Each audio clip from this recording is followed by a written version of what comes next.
the stress level. No, don't do it. Get a grip. This stupid video I just showed you. I almost stroked out and died over it. You're watching a different show. It's donkey. You ain't a captain of nothing but a sinking ship. Don't do this to me, Harry. The Ohio State. It's Ohio State. What do you mean, the? 312-988-15. Hello? You tell Johnny all you've heard and seen. Sometimes it's good to just yell about football. Yeah, that's right. That's right. Welcome in. Welcome.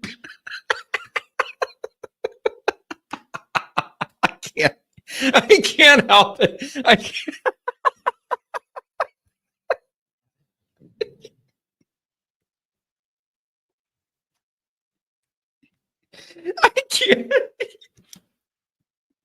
I just keep thinking of those 300. I just keep thinking of those 300 recruits and their families that Brian Kelly was bragging about on the McAfee show. Oh, this is our big showcase. We got 300 of the best players in America here and all of their family. And we're going to really show them what's going on. And it's Death Valley. Nobody leaves alive. You know, everybody's scared to play here.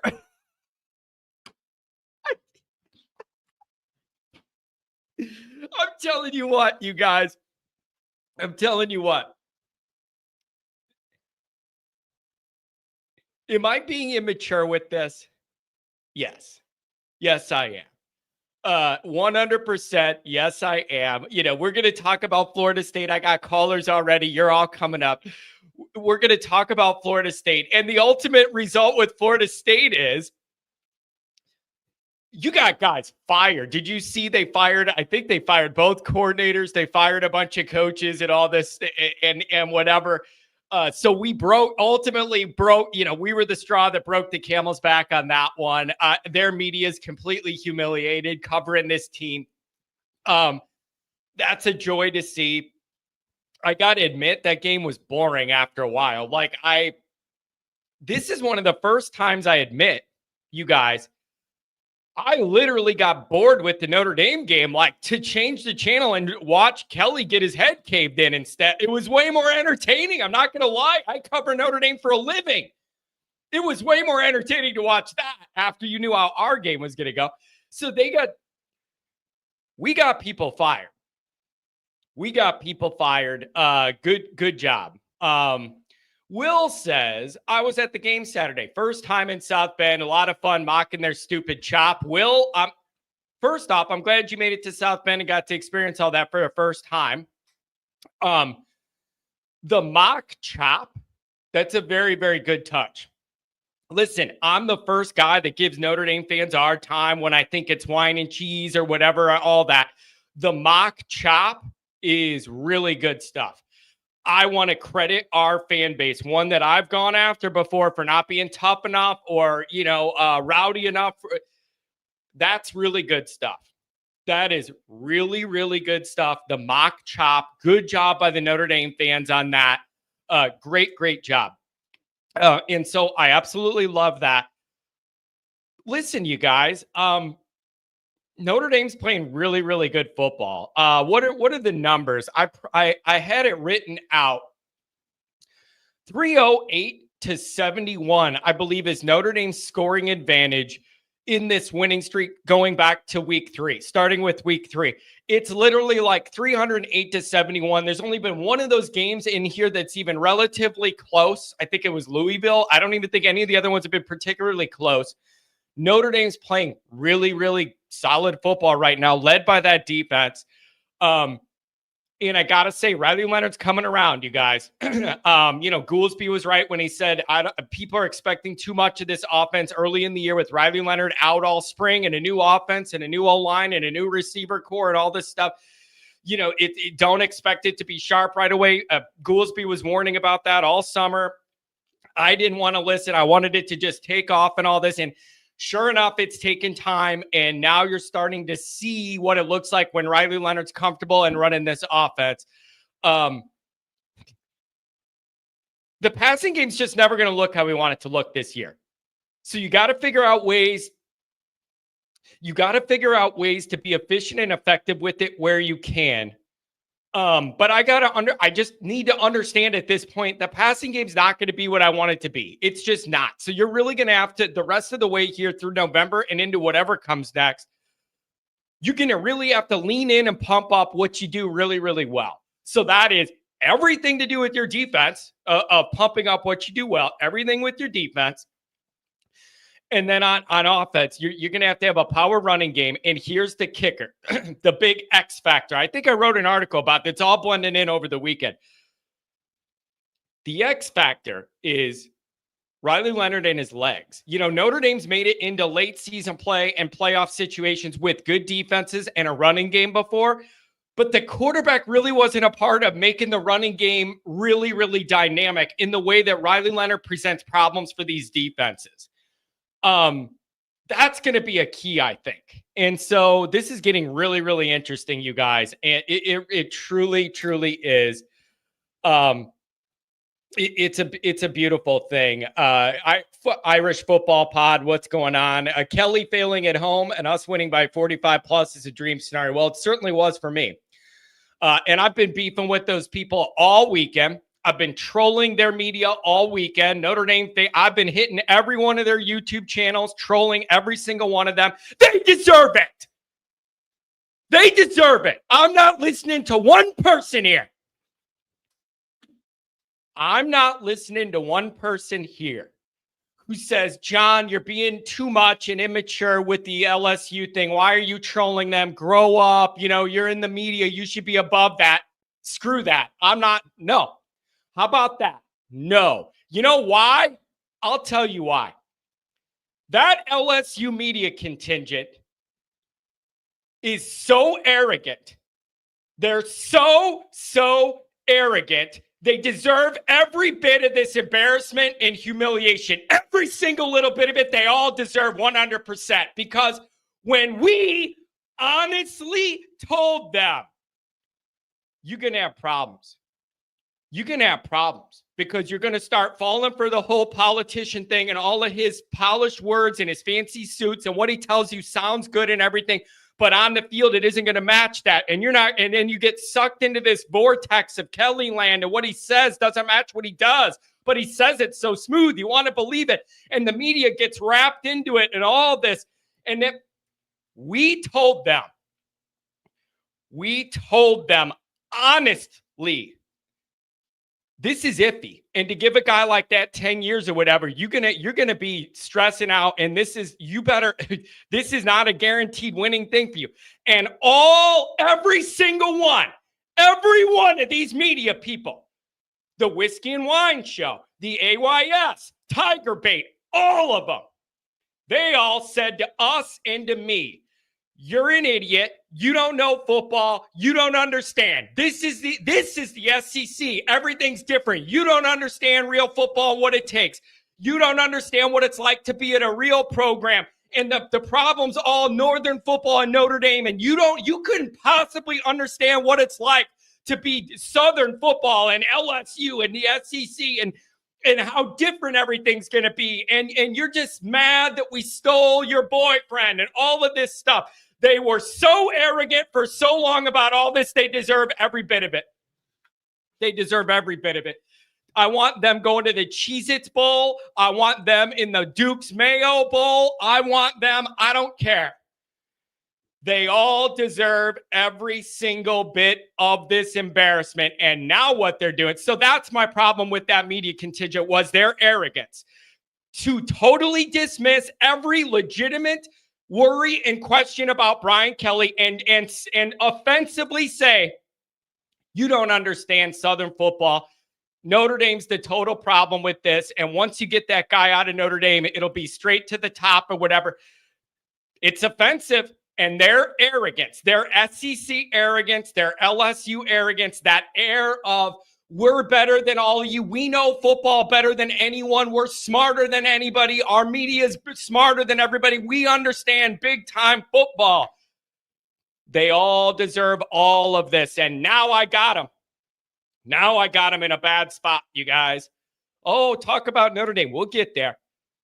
I got them in a bad spot. Right now, all of these people I'm trolling 24/7, leaving comments on their YouTube and interact, you get it, fights on Twitter, all this stuff I'm doing, mixing it up. Here's what they're doing now. I couldn't believe I heard this yesterday. Multiple shows on YouTube were sitting there for LSU, these media people, and they're going, well, I'm looking at the roster and I'm looking at the schedule, and I think by 2026 or 2027, we're really going to be able to compete. 26 or 27. So you're telling me it's the greatest thing ever, you guys. You're telling me you went from, this is LSU, we have championship standards every single year because we're big bad LSU in the SEC and we have standards here. And all the recent coaches have won championships, and that's the standard. You're always in it for that. They went from that standard, which is a legitimate one. When you're LSU, that's not like Notre Dame saying we're going to win it every year, whatever. They literally, with the talent pool and everything down there, that was their standard to like kind of be competing for stuff every year.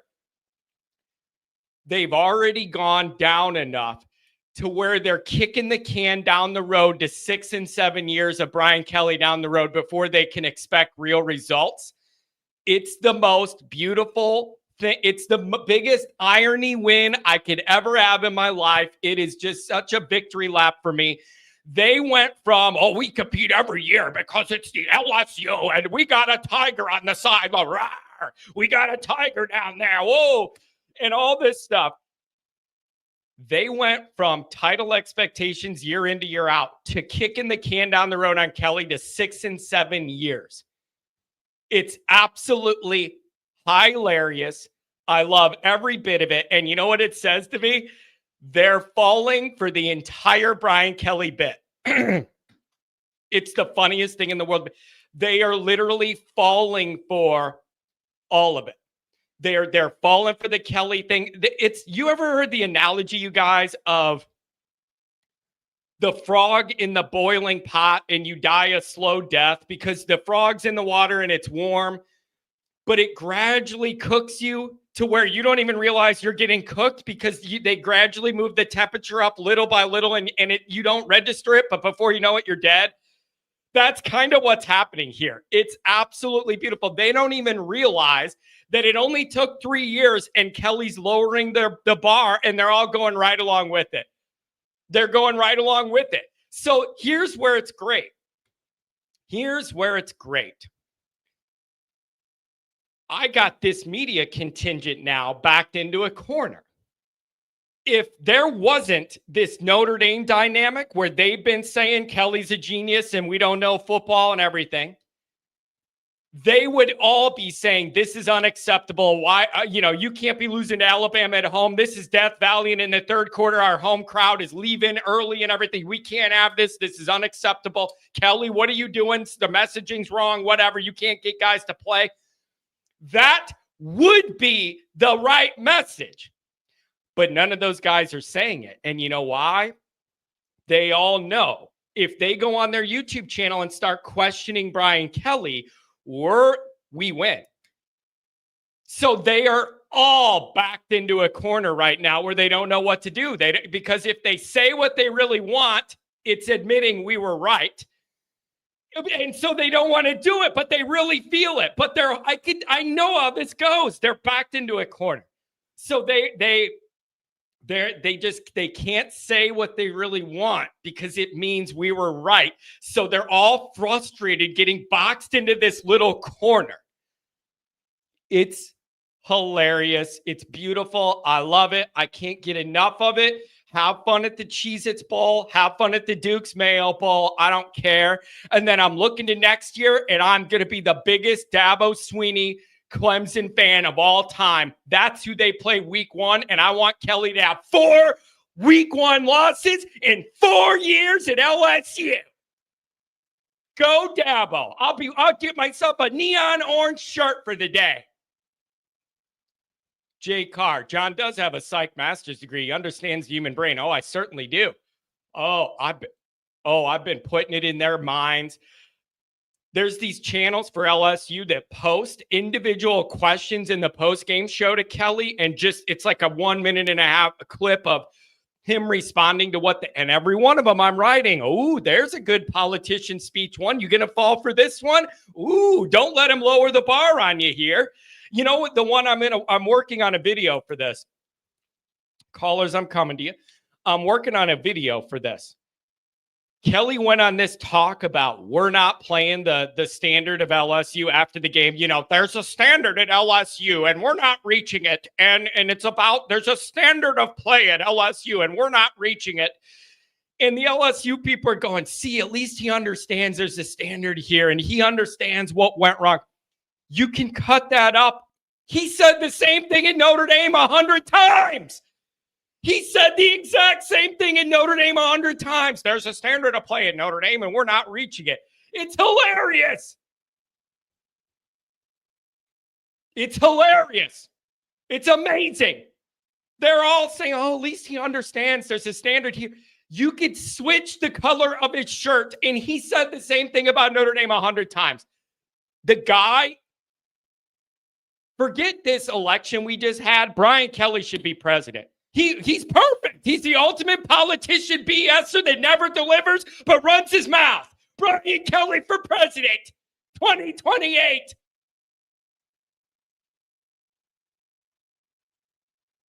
$2028. Make America less great. Hire Brian Kelly. I'm telling you, it's amazing. So, but the best part of this to me is the psychological problem the LSU media people have now. That is by far my favorite. Watching them squirm, knowing that we're in their heads so much that they can't even say what they really feel on their YouTube channels because it proves that we were right. And so they're holding back and finding other ways to circumvent Kelly, but complain about what's going on. There is no purer joy in my heart than this vitriol and watching it all come full circle. There's no purer joy in my heart. Is it immature? Oh, you bet. It makes me happy. I don't care. It makes me happy seeing him fail. Personally, it makes me happy. It is one of the purest joys I have in my heart. I'm telling you, it's like, you ever been so excited for a movie to come out? I'm not a big movie guy, but I don't know, if you're waiting for the new Star Wars, or if you're a dork and you're waiting for the new Star Wars to fly through a new galaxy or something. And it's just like, and you go and you see it. That's what I feel like. That's how excited I am when I tune into a new LSU YouTube video about them losing to Alabama. That's how I feel. Oh, let Johnny get his popcorn. Ooh. And I'm so excited about it. I love it. Absolutely love it. So, yes, that's immature. I don't care. I love the psychological problems this is causing their media. They don't know how to handle it. They're backed into a corner. It's fantastic. Him bragging about having 300 recruits and their families there and failing to this extent at home. It would be one thing to get your brains beat in like this at Alabama. Doing it at home is just, it's magnificent. Embarrassing yourself and all those recruits is great. All those media people embarrass themselves. The Whiskey and Wine Show, they truly embarrassed themselves. They're on an actual ESPN radio station. Every single word was screaming the F word on a live ESPN post-game feed. That was an embarrassing look for them. It's all falling apart. And the best part, you guys, is multiple of them are saying 26-27, this roster will be ready to compete. They're already kicking the can down the road 6 to 7 years. 6 to 7 years. It's unbelievable how the standard has gone down in 3 seasons already. It's absolutely, it warms my heart, man. Now, I will say this. Let's balance it out. Brian Kelly did a lot of good things here.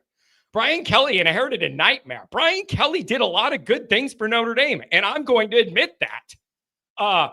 He inherited a nightmare, and he did build Notre Dame's foundation back up to a credible level and got us to a certain point. I'm fair. I'm going to give Brian Kelly credit for that work he did.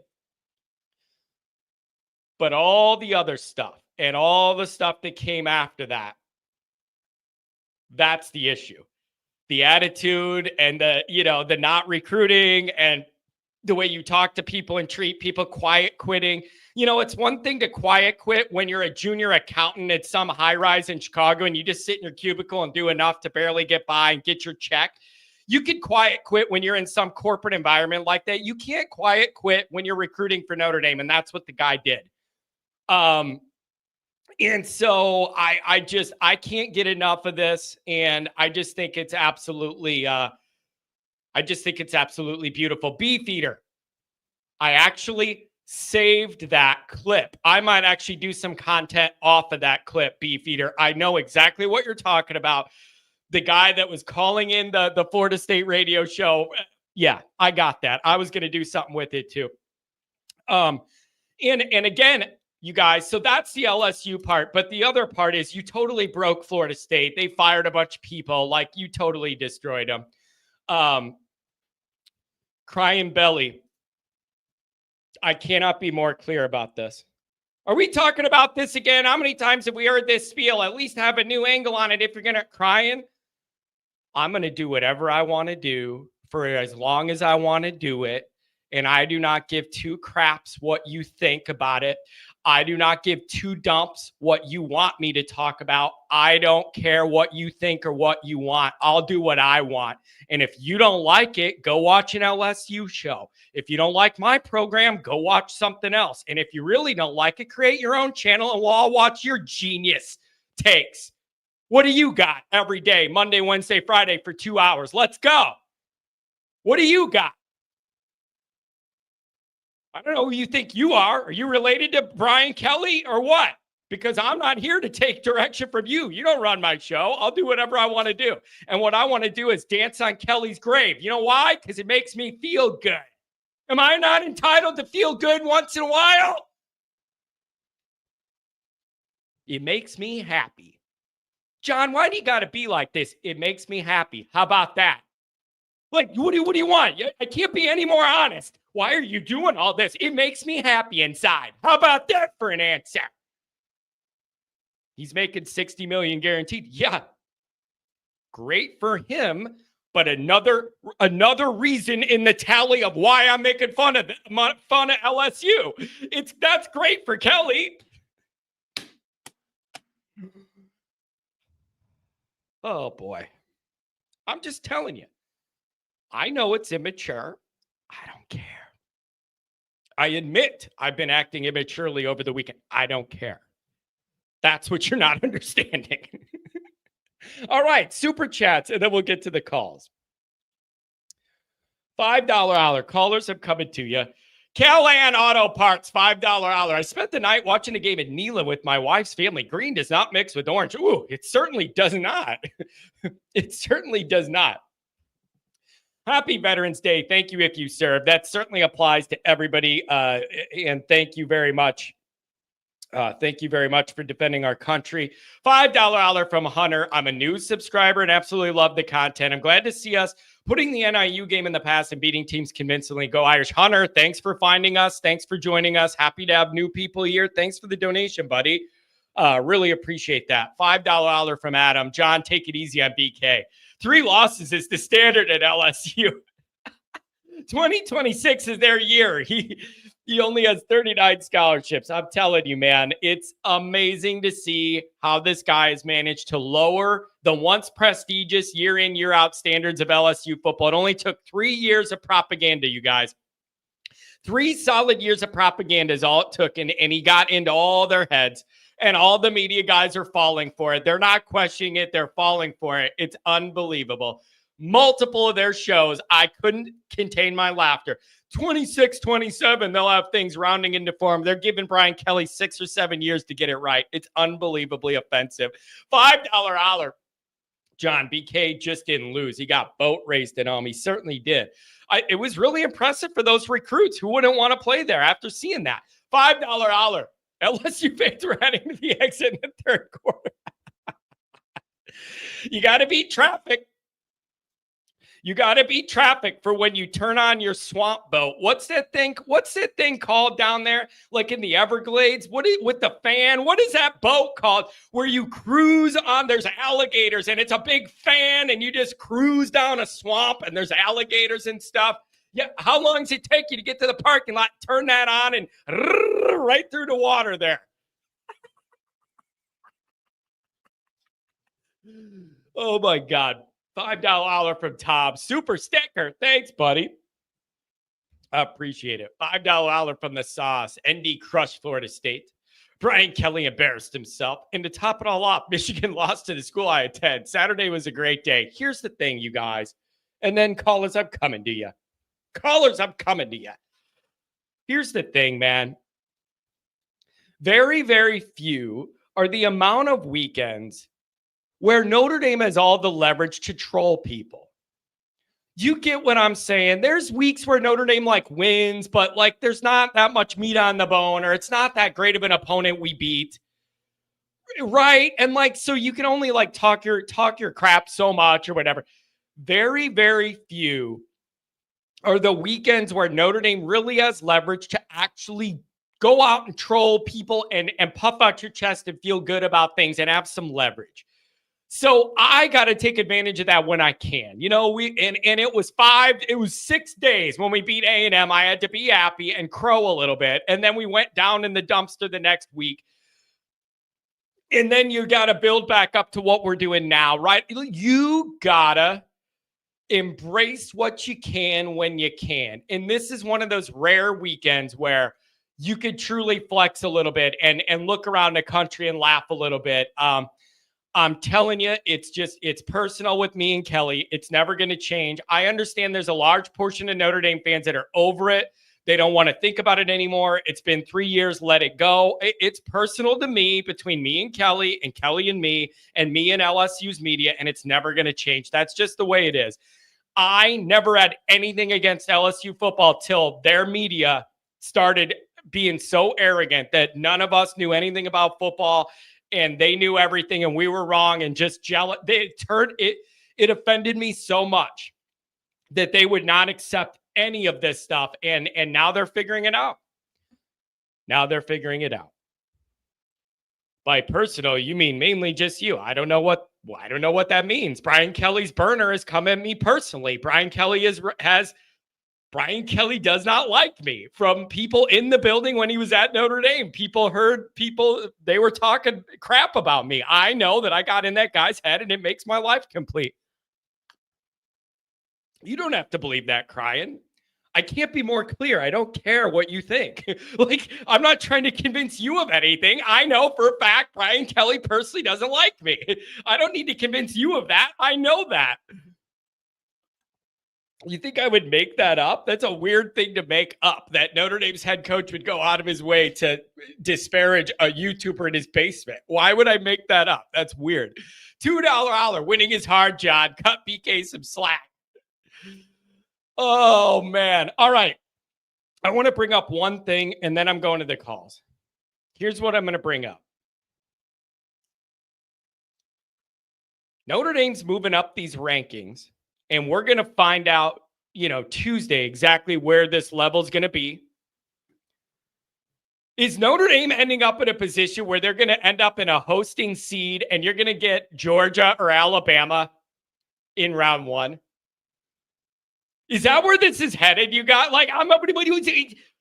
the idea. I think the idea was, and I'm just throwing this line in the water now that I'm thinking of this. I think the idea was, you're going to get maybe a hosting seed, and then you're going to host, the group of 5 team, or like the bottom, the third ranked team in one of these big conferences that isn't that good that gets in or whatever on the back end. Is there a situation where Notre Dame's going to sneak in here and host a game, but you're going to end up with one of the most talented rosters coming to you with either Georgia or Alabama that would then have 2 losses and be below you? But then I think that's a rough one. I like the home game part. That's not what anybody had in mind. You're thinking, give me like the number 2 ACC team or something. That's iffy. That's iffy because I do not think that is what a lot of people were thinking when you're like, let's maneuver into a hosting seed, is to have one of those power teams with all that talent, even though they have 2 losses, all that roster talent in round 1. That's rough. So I don't know if that's how it's going to shake out or not. Here's the other thing I want to say is I'm probably an idiot for even bringing this up. You got to win the rest of these games. Just let's be fair here. Let's be fair. All this running my mouth I'm doing, all this crowing on Kelly's grave I'm doing, all of this mocking I'm doing, you got to win these games. It would be the most Notre Damiest thing of all time that I spent all weekend trolling LSU people, and you get beat by Virginia and you're out of the playoff too, and then they're all going to troll me back next weekend. Like, that is my life. This is how it goes, baby. I'm getting really uncomfortable with all the articles. Even I'm writing about, what about the playoff? How's the committee going to handle 2-loss Georgia? Are they above or below Notre Dame? What about Miami? They were ranked 4th and then they lost and they have no ranked wins. They got to drop below Notre Dame. I'm all worried about all of this stuff. Notre Dame's got to win these games. And I did an article, a video. I'm coming to you, callers. And I did a video on Patreon yesterday saying that I'm feeling the pressure. And what I mean by I'm feeling the pressure is, after week two, I'm going, man, if you're capable of losing to this Northern team, how many more games could you lose this year? Like, I don't know what I'm going to get if you're playing that high and that low one week to the next. I was expecting another shoe to drop with another couple losses because there's just no body of work for me to trust you. And then they keep winning, and then they win again, and then they go on a winning streak, and then you win again, and then you're in a bye week, and then you just keep winning, and then you keep winning, and before you know it, Notre Dame's rounded back into form where they just keep winning for a couple months, and now the lights at the end of the tunnel. You're almost there, and I'm just telling you.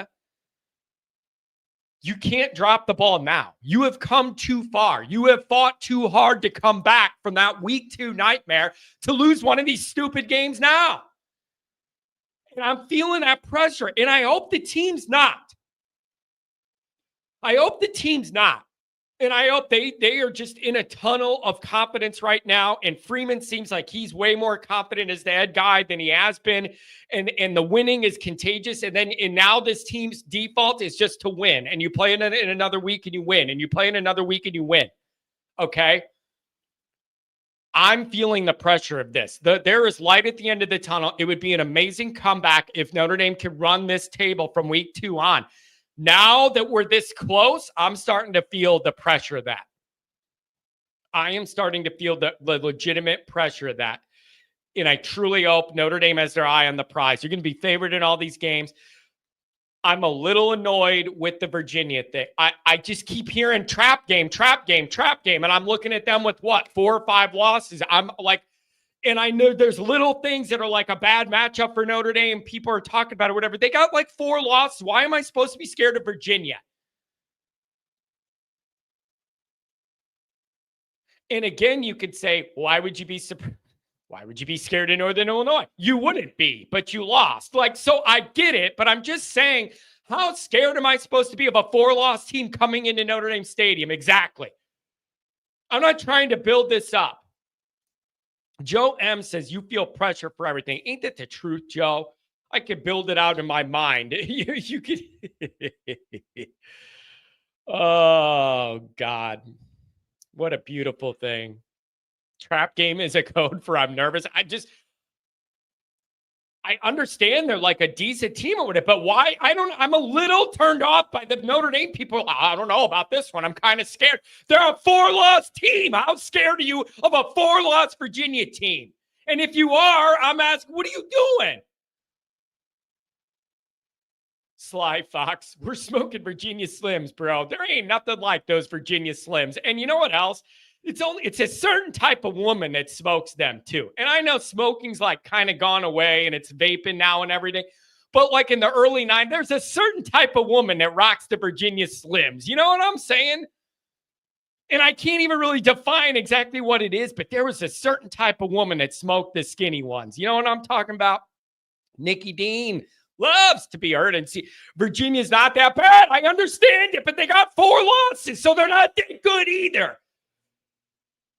Why is nobody saying they've lost half their games? They're not good. Why is it they've lost half their games? They're good. I don't get it. I don't understand. If they're that good, why'd they lose 4 games then? John, say it one more time like Fire Marshal Bill. I'm coming to you, callers. Fire Marshal Bill, let me show you something. Hey, God, if anybody remembers Fire Marshal Bill, that was the real golden age of entertainment. You know what I'm saying? Oh, I get nervous about senior day every year, and then they end up playing good about it. Every single time I go, oh, it's senior day. Are you going to be able to get engaged to go crack some skulls after you hug your mom and cry and say, thanks for raising me to go to Notre Dame? Oh, I love my mommy. And then you got to go crack some heads 2 minutes later. I understand. I always get worried about how that's going to go. And then they go in there and they do fine. And then they go in there and they do fine.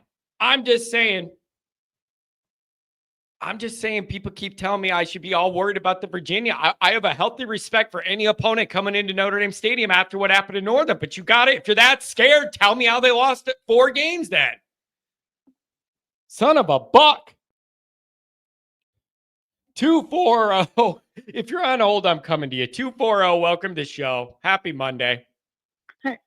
Hey, John. Good to talk to you. I know it's been a while. I haven't talked to you in a while, but you know, sometimes it's good not to yell about football. And boy, how about the Irish right now, John? A lot of good things going on there. I'm telling you, man, I am genuinely happy for this team for the way they fought back. This team could have folded after week 2, caved in on itself. They knew their backs were against the wall from that point on. And all they have done is continue to develop and continue to win. And I'm not saying the competition's always been the toughest slate or whatever, but they just keep winning, even with injuries. It doesn't hold them back. There's no drop off. They keep performing. Freeman seems like he's a little more confident and comfortable with his role running all this. I'm genuinely happy and impressed for this team. They have done a really good job since week 2. Yep. That was the last call I made you. When I called, I said I just want to commend the coaches, players, and staff for getting this thing turned around after week 2. And right now, John, it's all right there in front of them. You know, it's time to show whether you're a contender or a pretender. Yeah. And I was going to view these next 3 games as like a, suppose this was the playoff bracket, and we drew Virginia, Army, and Southern Cal. Well, you take it, But this time of year, John, the pressure mounts. As you see, the dominoes fell over the weekend. You're like you brought up, the light at the end of the tunnel. We're close. You just got to keep going and just not have a slip up there. Just keep. I like the idea. Like if they were, or we're at home. We got at least. Geez, I'm drawing a blank there. Who we got this? Virginia. We got Virginia at home, but you just got to keep it going. We use this as like a little mini playoff run right here. Yeah, it is. And do you feel that pressure that I'm talking about of the more real this complete comeback from week 2 is becoming, and the closer that light at the end of that tunnel is appearing, I admit I'm getting wound tight. Like we're getting so close to it. You can't fall short now. You got to get this thing over the finish line. You've come this far. You got to finish this off, man.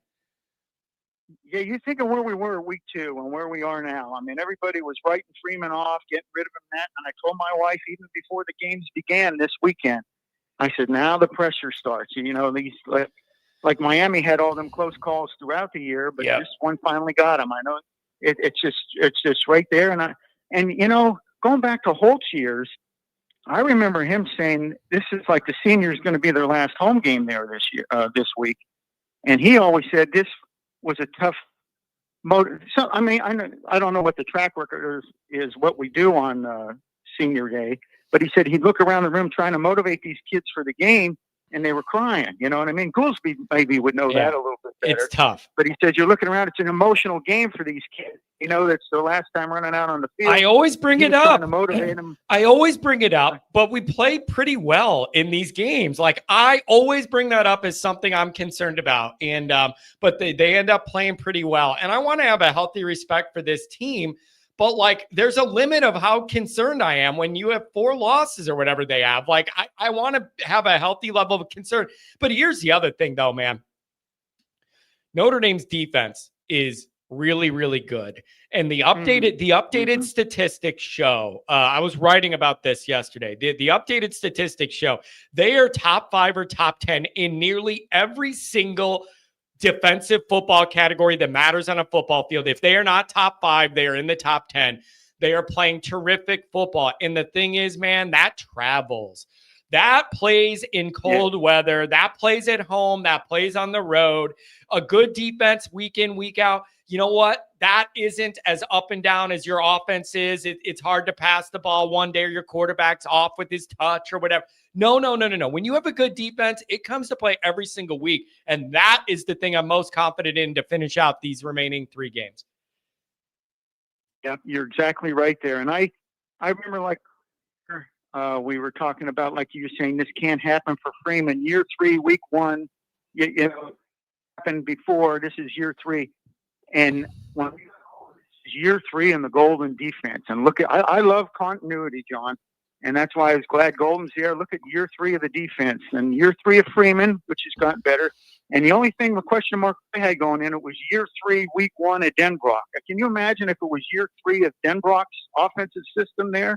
I mean, but I agree with you. Defense, if you have a defense will keep you in the game. I even break it down. I'll tell my boy, with this defense, it's easy to say, but just a touchdown a quarter. If you put up 28 points in a game, that defense, you got a great chance to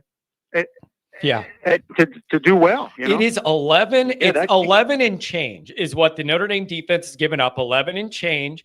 And what I always think of is, you know, when I was like 20 years old, the 2012 defense is a good one in my mind. It was 9.5 points. They got under 10 points a game. What that defense gave up with Manti and all those guys, and what they were able to do up front too with that team. So that makes me think of them. You have younger guys contributing. You have guys stepping in, stepping up. It's wonderful. That's secondary, even without Morrison. They haven't dropped the ball. They haven't just having these catastrophic mistakes in the back end. It's really, really impressive, and you just need to finish it off. You have come too far to lose one now in the regular season. Finish it off, get in, and then we'll see what our situation is with the seeding and the brackets and all that. But the lights at the end of the tunnel, you can't fall short now. Yep. And, you're exactly right.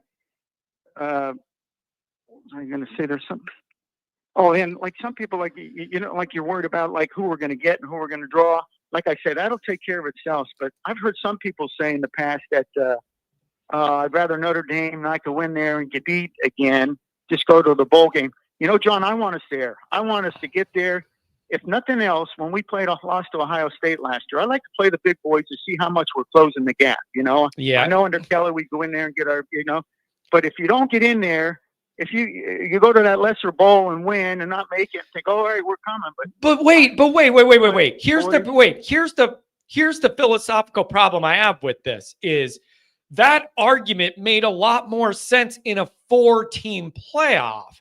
In a 12-teamer, like that makes a huge difference to me. If you're looking at like the talent of Ohio State and Georgia and Alabama are just throwing names out, like 3 teams in the playoff, and then you like can barely get in and get your head crushed. That argument makes more sense. In a 12-teamer, though, you want to be in it. And especially the first one. I think it's an important philosophical point for Notre Dame to plant their flag as an independent and let the country know. Get used to us being in this tournament, and we're going to be here every year. Take all your conference BS, and one of them spots is off the board because Notre Dame's getting it. I don't know why. I just think, I know every year's different, but I find value in Notre Dame planting their flag there for the first one of these and claiming one of those spots. That means the world to me. Let everybody know we're going to be there. That's what I say. I agree with you. I'd want to be there and then see what happens. Get experience. With this defense, are you going to get blown out? That's a real question. Our offense, I could see our offense getting bottled up and having a rough day against a great defense or something. I could see that. But with our defense we're bringing to every ballpark, are we going to get blown out and ran over? Or I would like to think our defense could keep us in any of these. Maybe I'm wrong. Yep. Maybe I'm wrong. But now maybe I'm an idiot because we've said that about Kelly defenses and then they get their heads caved in. So maybe I shouldn't book that. Maybe I shouldn't.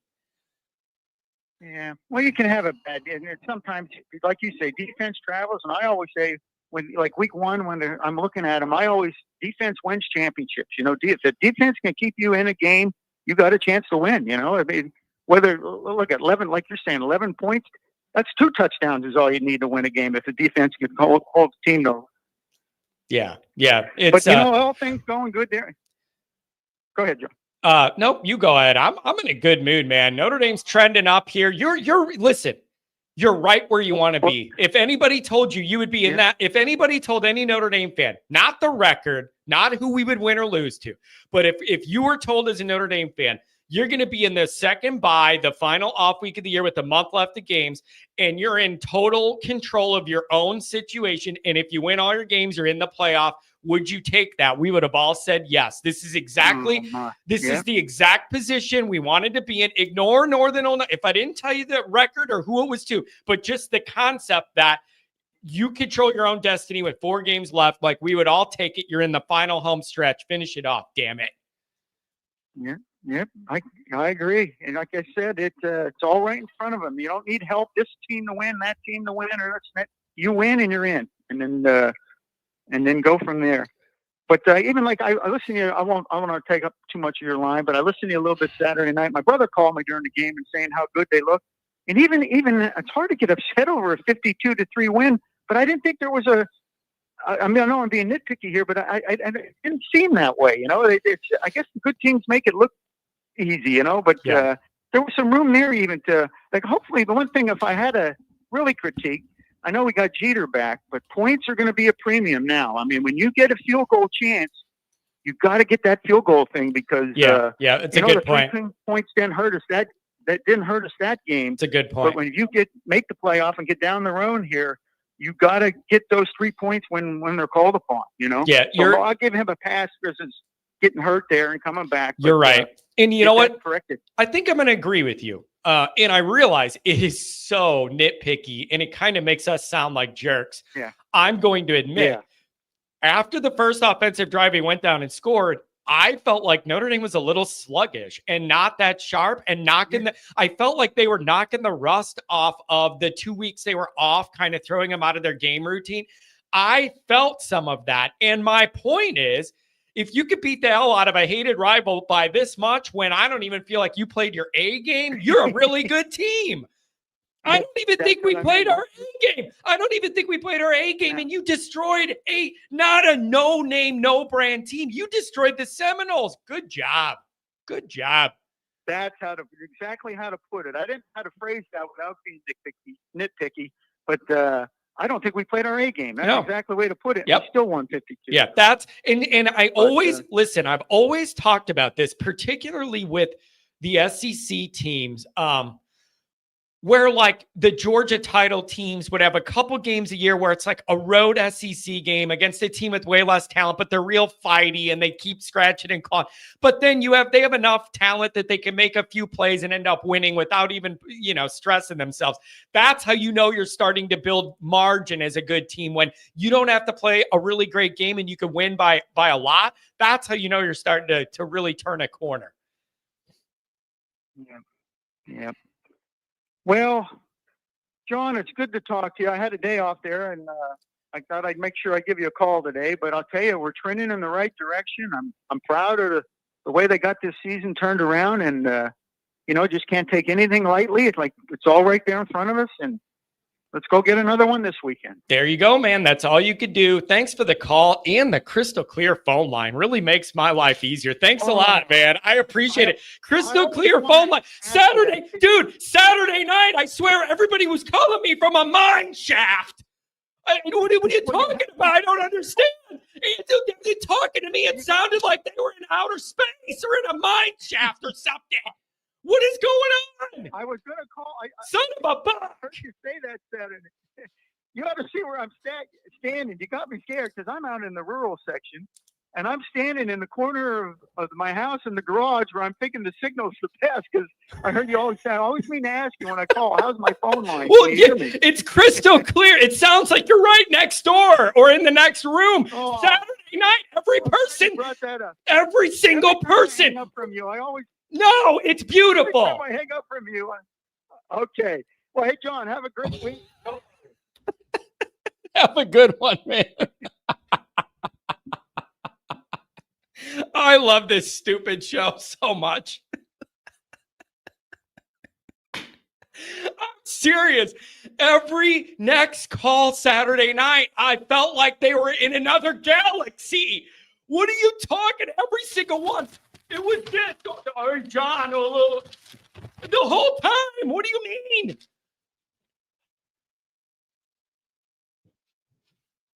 Anyways, well, everybody needs to get, okay, listen, I understand the speaker thing of while you're on hold waiting for me, you don't want to hold the phone up and you put it on speaker and listen.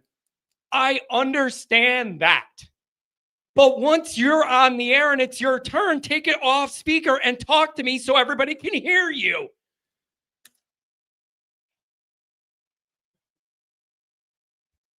Rodney, what's going on? Good morning. Thanks for the donation. I like it. I'm telling you, Rodney, the mock chop is a very nice touch for the Notre Dame home crowd that I have contended is way too nice to people coming in our stadium for my whole life. That is an impressive troll job by our own crowd. And as a guy who often criticizes our own people, I want to give a lot of credit. I had a half dozen people text me, John, you would have loved it at the game. They did the mock chop. Oh, my God, I love it, Rodney. Oh, it warms my heart. I wish they would start. Okay, you know that 18-12 overture they do. I've never been a fan of that one. It's boring, but it has a little, and they used to do it with, Lou Holtz, they hold the yeah, the Lou, that made sense because it was the Lou, I thought, the L, right? It's fine, but the mock chop's much better. I would just use that with everything. Yeah. Like, whether it's Florida State or whatever, because it's a lot more fun. By the way, where's my $5.13 comment I sent you? Hold on. I had it up. Did I not? You always lose it. You always lose my comment. Hold on. Not always. That's not true. You don't always lose them. Where is it? Wait, where is it? Wait, okay. Here's the let me tell you this. I'm having the system here. Let me explain the back end about some of this works, okay? And you're not the first person that said this. On this system, you could select a button to where if anybody donates a super chat with money, it will automatically save that chat so you never lose it. And it's in a separate column so you could bring it up and address each person that donates. The system should automatically flag those. So like after a game where it's very busy and 20 people do that, I could keep track of them. It doesn't always do it. It doesn't always do it. And then that means some of these get lost in the shuffle, and it shouldn't because I have that button selected and I don't want to miss anybody that donates. Well, and that's why a lot of times when I donate, I'll donate right after the show begins because I've noticed sometimes if you donate right before the show begins is when it's lost. And this time I get it right before the show began. I think so that's why. I think there's something to that too, because if you do it before it starts, it goes in a different category than I think you're right, man. So my bad. I never mean to slide anybody that donates even $1. Trust me. Well, I just mentioned how it's just a fascinating season. Just the fact that we got Indiana and Notre Dame in the top 10. That's never happened before. The last time Notre Dame and because Purdue has been the more relevant team throughout the years, other than Notre Dame. Yep. I think that was 1981. Where did you go? Where did you go? Rodney, this is making John, sorry, I hit my phone, hit the mute button. Okay. Oh, wait, I'm just glad it was you and not me. I'm glad it was you and not me. That was my fault. Good. Yeah, let me, what I was saying is last time that Bloomington, Notre Dame and Indiana were in the top 10, that's never happened. Purdue and Notre Dame 1981 was the last time they were in the top 10 at the same time. Wow. It just crazy. The fact that we could have, depending on how things shake out, we could have a playoff game with Notre Dame and Indiana. Depending on how it shakes out. Yep. There it is. It's cool. 8:50. Rodney, 8:50. It was logged at 8:59, so it would not show up once the show started because it goes in the before category. Figured that one out, but I got you now. $513 holler. Right on. Yeah, man. I know I've said this last week. I'm going to probably get boring saying it, but what a fascinating season this college football inaugural playoff, 12-team playoff season is. This is just, honestly, I'm blown away. You're seeing so many teams getting beaten up each other. I was a little concerned yesterday. Granted, we haven't seen the college football playoff poll come out yet. But I was like, yes, I think overall, obviously, it benefits Notre Dame. But I was thinking in the short term, it could hurt them. Because I was looking at threes rankings right after the game or whatever, and they had Notre Dame falling, actually, because some of those teams that lost that were ahead of them, they still kept ahead of us. A couple of teams that won, like Ole Miss, that were below us, they put ahead of us. But the problem is there's no margin for error for those teams then. Once you lose again, they're not going to be there. Yeah. So whether it benefits Notre Dame on Tuesday or whether it benefits Notre Dame in a couple of weeks on Tuesday, I'm not scared anymore about making the playoffs. Now it's just about, can we get a home game? Which, my God, John, if we do, I totally understand your need to obviously get that money that you're going to get, being at home and all that kind of stuff. I'm going to want to be there so bad just to feel that moment. That's history, Rodney. Just like what you and Goolsby did the other day in Frankfurt. Is there a way to make that happen? Yes, we are already okay, man. I'm glad you brought it up. That was a little bit of an on-the-fly, low stress, no stress trial run because we have talked about if Notre Dame's in the playoff doing something live in South Bend the week of that game, whether it's a home game or not, we have spoken about renting out a place or having a bar, put us up and invite our people in a back room or doing something. We are thinking about that, and it's in the works. Good call. That's awesome. Okay, cool. Because we talked about that last year when we were at the Sam Hartman thing, and we went to that bar, whatever that was, in Crown Point or something, and we had talked about a remote. Are you doing a remote? That would be. I'd be there with bells on, man. That'd be awesome. So anyway, just thought I'd ask. Wow. I don't know. I don't even know where to really begin. 51-3. They kicked the crap out of them. They're kicking the crap out of everybody. Yeah, there's 3 games left. I'm not as worried. I don't even think we played our best game, John. I watched the game in replay, and because I couldn't see, I had the show that night, so I couldn't watch it in real time. But I don't even think we played. We played good as the game went on, but I'm saying I don't think we're going to let up this week. I just don't.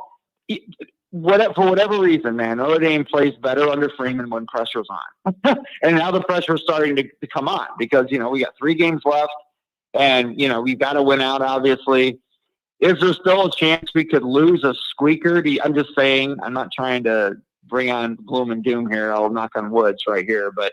Let's say we win Virginia, we beat Army, and then let's say USC plays the game of their year and somehow squeaks us out at the end. Could we still end up number 11 or 12? I think it's possible at this point. I don't think so. Teams are beating up each other. You know what? Okay. You may be right. It may not be. I think it's possible. All right. Okay. Let me ask this. Then. Number one going against this theory is Notre Dame's not in a conference. So I don't think they're looking to help out an independent with an extra loss that's borderline the way you would a conference affiliated team. That's number one. But here's number 2. You know that old theory of like, you're always better off if you're going to lose to do it earlier rather than later, and later losses in a season tend to be more penal. And I'm wondering if that catches them too, where it's like, nope, it's too late. You can't have another loss. You're an independent, so we have no way to measure you against a conference, and you're out. So and if it's Alabama or Georgia down there with 2 losses and you're rocking a Northern Illinois loss, how are you going to argue one of your losses is better than one of theirs in the SEC? That's a problem. Especially if we have 2. Yeah, yes. You're right. You're probably right. I'm just saying it's not out of the realm of possibility if teams keep beating up on each other these next couple weeks coming up. I mean, we got some big rivalry games coming up, and then we have the conference championships. Yeah. It's wow, is it going to get interesting here? Yeah. I've never been more glued to the screen when it comes to just the overall landscape of college football. So what do I expect this week? Virginia. I mean, I looked through Virginia's scores just right before I called in. They're not bad, but I don't see us playing down. And here's the other thing, John. Knowing that we do have a home game on the horizon, if we went out, most likely, if we went out at this point, because of what we saw last week with all the chaos, I think there's going to be another week of that at least. I think we probably will get a home game. Again, it's not set in stone. So you can sell that to the seniors. This may not be your last time on the field. So let's not, look, save that for later, okay? Save that for after the game. I'm not worried about that. I'm really not. And a shout out to Adam and Tiffany too. Just wanted to say hi to you guys since you guys are always awesome at the tailgates and always cooking and making sure everybody's happy. So just shout out to Adam and Tiffany. I'm telling you what, man, those guys do so much for me and my show and the tailgates and everything. Both of them, like Adam does his part of it. Tiffany she does her realtor stuff. So she's really good at like setting things up to look the best way and present things the right way. Like, and she coordinates a lot of the food and like how we're going to put up. Those two, I owe the world to, man. They are great Notre Dame friends. I'm blessed to have met them. Yeah, absolutely, man. And shout out to all the always Irish, tailgate family. Shout out to Pat. I haven't called in after the show in a while, either because I'm performing or doing something that night, or it's just there's just so many callers. It's hard to get on, but always great to see you, Pat. I don't have much more to say, John. Just wanted to say it's a real fascinating college football season. I'm just looking forward to it. I'll say this on the way out. Interesting. I graduated with an Indiana University degree as a theater major, but I graduated in South Bend at the IUSB South Bend. So nice. It's weird. Yeah. My allegiance is somewhat to Indiana, but at the same time, because it was in the city of South Bend, I can use that caveat to say, well, yeah, but it wasn't Bloomington, so I don't. So I'm really happy for Indiana. Don't get me wrong, but trust me, yeah, and it's all Notre Dame all the time. And the reality is, you're going to get the ultimate answer on Indiana's level here this week because it's Ohio State, Indiana. So it's actually in 2 weeks. It's actually 2 weeks. They have a bye week. Okay, so all right, so they do have a bye week. So their next game after Michigan is Ohio State, but there's a week in between. You're really going to find out their level. Okay, thanks for pointing that out. You're really going to find out their level then because something's got to give in that one. Either Indiana's catching a loss or Ohio State's catching 2. Let's see it. Yeah, I hope Indiana wins, man. I really do. I mean, we'll see. But wow, just what a great. All the people that didn't know how this was going to shake out, is this just going to be just the haves and have-nots, just a greater gap? No, it's not, man. This is as fun and what's great about it, John, I will say it does feel a little bit more like the NFL in that regard, that there's not as great discrepancy, but it's maintained the pageantry that college football has because of the campus life, the bands, the tailgates, all that stuff has remained, and yet we're getting all this parity. This is an amazing time to be a college football fan. And the last thing I'll say before going on has nothing to do with college football. Fire Eberflus, get rid of them. Oh my God, what an abomination! It's really unbelievable. It is unbelievable. And I got bad news for the Bears. They have the toughest remaining schedule in the NFL ahead of them. And I mean, it is going to be really, really rough. If you have no offensive line, you have no offense, and they are horrible. Oh my God. Yeah.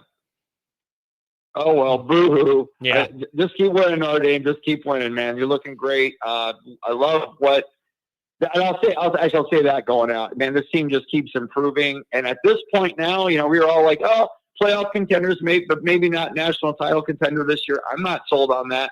I think we could be. I mean, we're getting better and better and better. We're peaking at the right times. Other teams are falling just a little bit.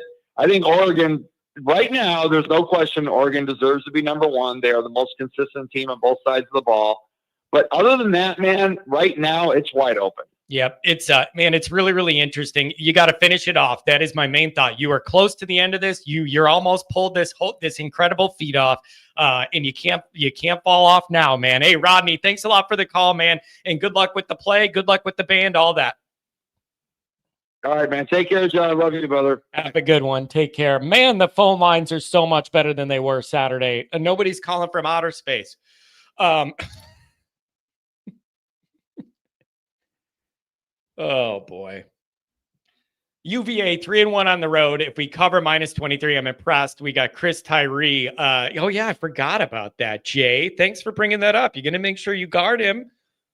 Look at this. Thanks for bringing that up, reminding me of that. Callers, I'm coming right back to you. Thumbs up or down on the Utah AD taking a $40K hit to call out the refs against BYU. Why would I be against that? It isn't my $40K, and I know Utah can afford a state institution like Utah can afford $40K, so go for it. That ball game should have been over. See, here's my issue. The call at the end of that game, for anybody that stayed up late to watch the end of that game, for anybody that saw it, that last play where it looked like they sacked the guy near the end zone or in the end zone to end the game or whatever, but then they called that holding down the field. I just don't know if that was even where the play was going to, like, it was a hold. But what I struggle with is this is kind of the concept of like calling a hold when the play's on the other side of the field. Like, and it has no impact on what the play, but there is a hold way 50 yards literally on the other side of the field where the play's going, but there's a hold that has no impact on the game. Do you call that or not? And then there's the whole conspiracy of like, okay, like this is the team we're pushing and we want them to win. And we need to, there's that whole conspiratorial part of it. Of like, this is our bellwether, team from this conference that we want in, or our only hope or whatever. So I don't know. And it's like, I get that it was all, and maybe you could argue, yeah, defensive holding mid-sack, meaning like while the guy's getting sacked and then you're throwing it down the field. But somebody could argue, John, you don't know. Maybe if that guy didn't get held, he's running down the field and then he's open. I don't know. But as far as the money, what the hell do I care if Utah gets paid $40K hit? He ain't paying it. I'm not paying it. Go for it. Let your beefs be heard. Pat says he was chewing out a player for making a stupid penalty. There are ways to protect your teammates without picking up 15 yards. I think that is one of those where you're like, I look at it a little different, Pat. I look at it as it's one of those things where you want your big lineman like that to defend your team and get in the mix. But if you're Freeman, you have an obligation as the head guy to go, you cost us 15 yards. Don't do that. But I kind of understand. You kind of want your guys, like your big offensive linemen, to be the tough guys that are mixing it up like that when there's something like that. But you don't want it to cost you yards. So it almost feels like one of those things where you just had to do it. I don't know. Was it worth it? Yeah, I guess it was, because you won 52. When you're winning by that much, you can do whatever you want. So yeah, it was worth it. What? It didn't cost us the game. So yeah, it was worth it. I don't know. 618, let's make it great. 219 after that. What's up, 618? Hey, what's up, man? I'm telling you, I'm in a good mood, man. Notre Dame had a good damn weekend. I'm happy for once. Yeah, man, I am too. But after they went up 28-3, I was like, man, what in the Bobby Bowden is going on? What? Florida State, man? Did you see they fired a couple coordinators? They're firing their offensive guy. They're firing the defensive guy, the wide receiver coach. They're firing all these people. We broke them. We finally broke them. somebody had to take the blame, man. That head coach is horrible. I'm sorry, man. I mean, I know Bobby Bowden is probably. I know he ain't dead, but he's close to after seeing this season. Yeah. Almost that. So, but wait, how do you explain the 13-0 last year and now they can't play one like series of normal football? Was it all because they had that good quarterback last year and without him, it's a mess? It can't just be the good quarterback, man. I just think is it coaching? Is it coaching? Like something is very, very wrong, man. They should never be that bad. We know it ain't coaching. They should never be that bad. Woof. We know it ain't coaching. It had to be the right players and the talent that they had around that quarterback, man. You know, I seen an article this morning that the receiver that they had last year, I can't think of his name, but he was saying something about if you're a wide receiver, you don't want to go to Florida State to play for the head coach or that receiver coach. Man, whatever, man. I'm glad we broke them, and I'm never going to apologize for beating a known helmet like that we have a heated rivalry with, and you destroyed them at your place. There was a lot of other results around the country that made me happy. It was just a good weekend to be a Notre Dame person. Yeah, man, it's a great week to be a Notre Dame person, man. But, you know, I kind of like, after it was 28-3, I kind of felt sorry. I didn't feel sorry for Florida State. I felt sorry for Bobby Bowden for having to watch that. Well, dude, I'm not feeling that bad for Bobby Bowden. The guy got a free extra bonus championship as a lifetime achievement award at Notre Dame's expense. I'm never going to feel bad for Bobby Bowden about a damn thing. Tell you that right now. But, no, man, you know, right now we 0-0. We're going into the Virginia game, man, like it's the first game of the season. It's a good way to look at it. Out. That is a very, very healthy and mature way to look at it. And then we go into the Army game, we 0-0, going into a top 25 matchup. You know, I don't know if their quarterback can be healthy enough to play by the end. Hopefully he is, because we want to beat them at their best. You know, and then we go into man, hopefully we get all his coordinators fired. Lane Kiffin, because the buyout is too big. Man, you know what I'm looking at? I don't want to look ahead. You got to honor these and respect these opponents. I'm interested to see how USC looks now that they've switched quarterbacks and they have the guy that's more mobile now, and they bench Miller Moss. I want to see what that offense looks like. If they commit to the run a little more and have a little bit more of a mobile quarterback, their offense could be a lot more efficient. I want to see what that looks like. I don't expect, man, look, the next two games, I don't expect blowouts every week, because, like I said, once I got up to 28-3, I just started watching the Alabama game, and then I said, damn, that's just as boring as Oh, I'm telling you, man, there's a special kind of joy I got out of that one. It's so immature and it's below me, and it's not what I want society to be, man. Let me admit that. The way I'm reacting to Kelly losing is not what I think is best for society, but I don't care. I'm doing it anyways. Man, I hate both of them teams, man. My mother from Tuscaloosa. I got family in Tuscaloosa, and that's all they talk about is Roll Tide. I hope they lose to anybody but Auburn. I hope they beat the brakes off Auburn. I hope they beat Auburn so bad that Duke might say, hey, I ain't got no other choice but to stay home. Wait. You led me right to what I was going to say next. All this BS about Deuce leaving Notre Dame and going to Auburn, and then he's on the sideline at Ole Miss this week. And like, go figure. And you know what else too? Did you see Will Fong put in a flip for Ivan Taylor to flip from Michigan to Alabama? So again, all this stuff about the guy leaving Notre Dame for Michigan, and then the Michigan people were trolling me over it, and now he's looking to leave there and go to Alabama. What the hell's going on? I don't care what Singer say. I don't care what the other guy say. The reason why he flipped to Michigan, because he knew that it was going to be hard to beat out Jadon Blair. It was going to be hard to beat out the safety. He was going to get some playing time, man. But man, nobody ever would have thought that Benjamin Morrison would have got hurt this year, and it's a possibility of him coming back. Could you imagine that it'd be Morrison, and Moore on the outside, and what's name and Gray playing nickel, man, that'd be unbeatable right there. With the two safeties, I believe Blair can come in and start right away, man. He's like 6'4", 6'5", like almost 200 pounds. And, man, I love how his dad be on Twitter like, we ain't going nowhere. Yeah. It don't even be him, it be the dad. You know, the dad letting you know, hey, my son ain't flipping nowhere. Yeah, it's so quit trying. Yeah, you know, yeah, man. There's just a lot going on, man. This is like the November to remember football like rush. All of this stuff's coming to a head all at the same time. You're getting to the end of this recruiting. You're getting to the end of the recruiting window, the playoff crush. All these conferences are starting to line up here, and it's crunch time. It's beautiful, man. I'm excited.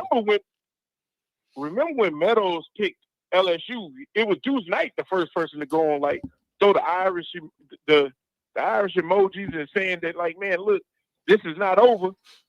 And I always thought, like, man, I don't think good receivers really want to play with him. Now he came back into play that Deuce Knight's to flip to Auburn. Yeah. There's just a lot of I don't know. And then I saw that video of Hebert run. I think he had like a 95-yard touchdown run. That Hebert, the quarterback we got to replace Deuce, and people were a little impressed with his mobility, and maybe there's a little more giddy up there than some people thought. So that's a good sign too. But listen, man, Notre Dame's in a good spot. I'm telling you. When you got a defense like Notre Dame's, that travels, that plays on the home field, on the road. It plays in cold weather. It plays in warm weather. When you have a really good defense, you could get a lot of things done, and that gives me a lot of confidence for what's coming. I think we got the best DC in all of college football. It's hard to argue that. And like you said, defensive coordinator. Like you said, not only the best defensive coordinator, I think we got the best defensive back coach in the country. I'm a little frustrated because I would love to see this defense operating at near full strength. Like if you didn't have the injuries on the edge, you didn't have the injury to Morrison, like that's where you're like really looking at what can this team. I don't know. It'd be hard for teams to score 10 points. I don't care who you are. It'd have been hard to score 10 points. If this defense was operating at 100%, man, it would have been hard for. I don't care what team in the country you are, to get to 10 points would have been like a miracle. Yeah, it's I'm telling you, man, good defense travels, and Notre Dame's got one. It's a beautiful, beautiful thing. Anything else, my friend? What else were you looking at over the weekend? I'm really waiting to see what this college football playoff ranking is going to look like, man. I mean, how high they going to rank the Irish? Yep. I'm thinking maybe 7, anywhere between 7 and maybe 7 and 8. Okay, so wait. Let me make sure I understand your position. You're thinking that 2-loss teams, even SEC 2-loss teams, would need to be ranked behind Notre Dame, and then where do you suspect Miami goes? Miami was a darling of the committee. I believe they were 4th, undefeated. Miami should drop. Yeah, because they have no ranked wins. You got a bad loss and no ranked wins. See ya. Notre Dame, let's say it, man. Notre Dame beat Navy while they was ranked. Notre Dame beat Texas A&M while they was ranked. Notre Dame beat Louisville, who's ranked in the CFB. And Notre Dame played, and then they finished. They got one more ranked opponent left, and that's Army. Army could be top 16, top 18 team when Notre Dame play them. Notre Dame beat them, then Then we there. It's nothing you can say, man. Like I said last week, man. Besides the passing game, man, Notre Dame is hitting on all cylinders right now, even with backup defensive guys, man. Yeah. Nope. You're absolutely right. Oh, now Fravel's saying Miami has one ranked win against Louisville. I guess they crept back into the rankings. I don't think Louisville was ranked with Miami beat them. Yeah, that's what I was thinking too. I think that came back around. I'm looking at when you beat them, not overall now, because there's a big difference. And I've always had that debate with people of what matters. Is it the rank when you play them or at the end of the year where they ended up? Those are two very, very very different things. Very different things. And not only if we want to go there and they want to say, Miami might mess around and win the ACC, that'd be a little bit different. But if they want to go there and be like, and compare to one lost teams during the top 12 right now, Notre Dame dominated Louisville from start to finish. Yeah, it's man, I'm telling you. That's something Miami didn't do. I'm telling you, Notre Dame's close to pulling this off, man. I had real doubts that they weren't going to lose a couple more games after week 2, and they're about to try and prove all of us wrong and go on this mega winning streak, and I am proud of them. We have come too far to fall off now. Yeah, I think Virginia, man, we all know, man. We go in there, we got to go in there. Freeman got to have them at that mindset that every single week from now here on to the end of the season, we're 0-0. Yeah. And if we go in there and we be lackadaisical, we're going to see another NIU performance. Yeah. And I think he reminds them every Thursday about, hey, man, remember what happened against NIU? Stay focused. Yep. Yeah, you're absolutely right. We have gone way, way too far. So you gotta finish this off, man. Anything else? Thanks for a call on a Monday. That was it, man. Have a good one. We'll talk to you soon. What a nice guy. Number 1 most calls of all time. That guy, 218 times that guy's called the show. It's unbelievable. I appreciate the loyalty. I genuinely appreciate the loyalty. 815, I'm coming to you. Thanks for the donation in a minute. 219, what's up? Hey, John, how you doing? I'm doing very well, my friend. Good weekend for Notre Dame. I'm very, very pleased with our result, and looking at some others around the country, I had a really good weekend. That's where I'm at. Yeah, I'm feeling the same thing, too. One thing about what the previous caller said, and it's about the Miami ranking. We beat Georgia Tech, who they just lost to. Yeah. So therefore, I think we should be ranked ahead of them. But I have something that's kind of unrelated, but related to this past weekend. What you got? But what are you going to say? Okay, so I want to say, and this answers a philosophical question that you've been asking for a while. The reason why we weren't on our A game, I feel, is because we had so many recruits at that game, one of which was the LSU Derek Meadows, wide receiver. Okay. And they were, to me, it felt like we were passing a lot more. Oh, I like this. Oh, I like this conspiracy. You're trying to impress it. Say, we could throw it around a little bit if you come here. I like it.